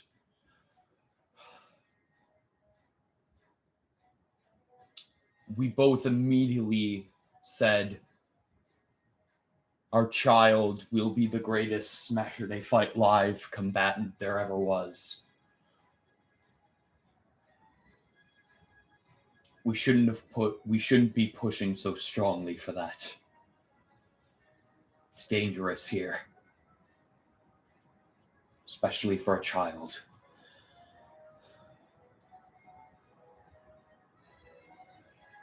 I couldn't agree more. I say we retire from Smashurday Fight Live for good. Spend our lives together in peace and hopefully have another child who won't get mixed up in all this. Agreed. And they exit. Well, that out of the way. Hopefully the happy couple can bump the tournament. can look past this. We can take care of it from here. The two of you should, spend the day to yourselves. I couldn't agree more. Likewise. It was, I'm glad I finally get to meet you. Sorry for, back there and everything. You did what you had to do. I'm thankful that you snapped me out of that. Well, where should we go?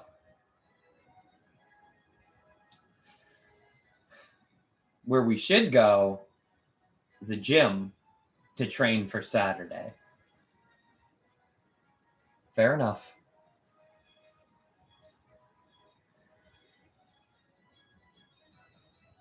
And that, unless you have any other cutscene stuff planned, is what I have for today. All right.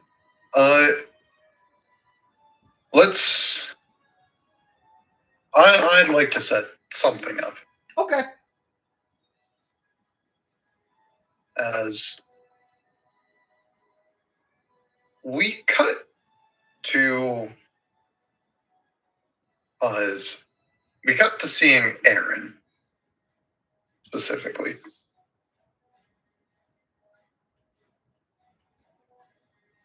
Aaron as in your brother, right? Yep. Oh.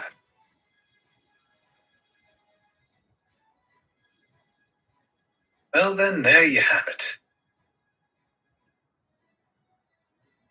At the very least, I've compiled a report that seems to indicate that our next target is going to be in Saturday's tournament.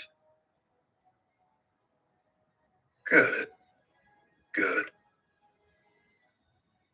In that case, we should begin the preparations.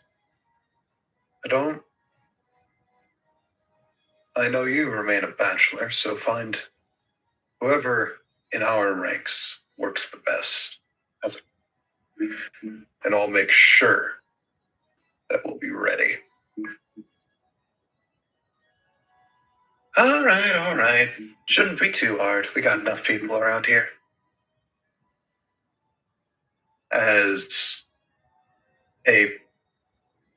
We don't get to see who was talking to Aaron at this point, but Aaron walks away from a screen and pulls out a registry list of all the people in folded glass.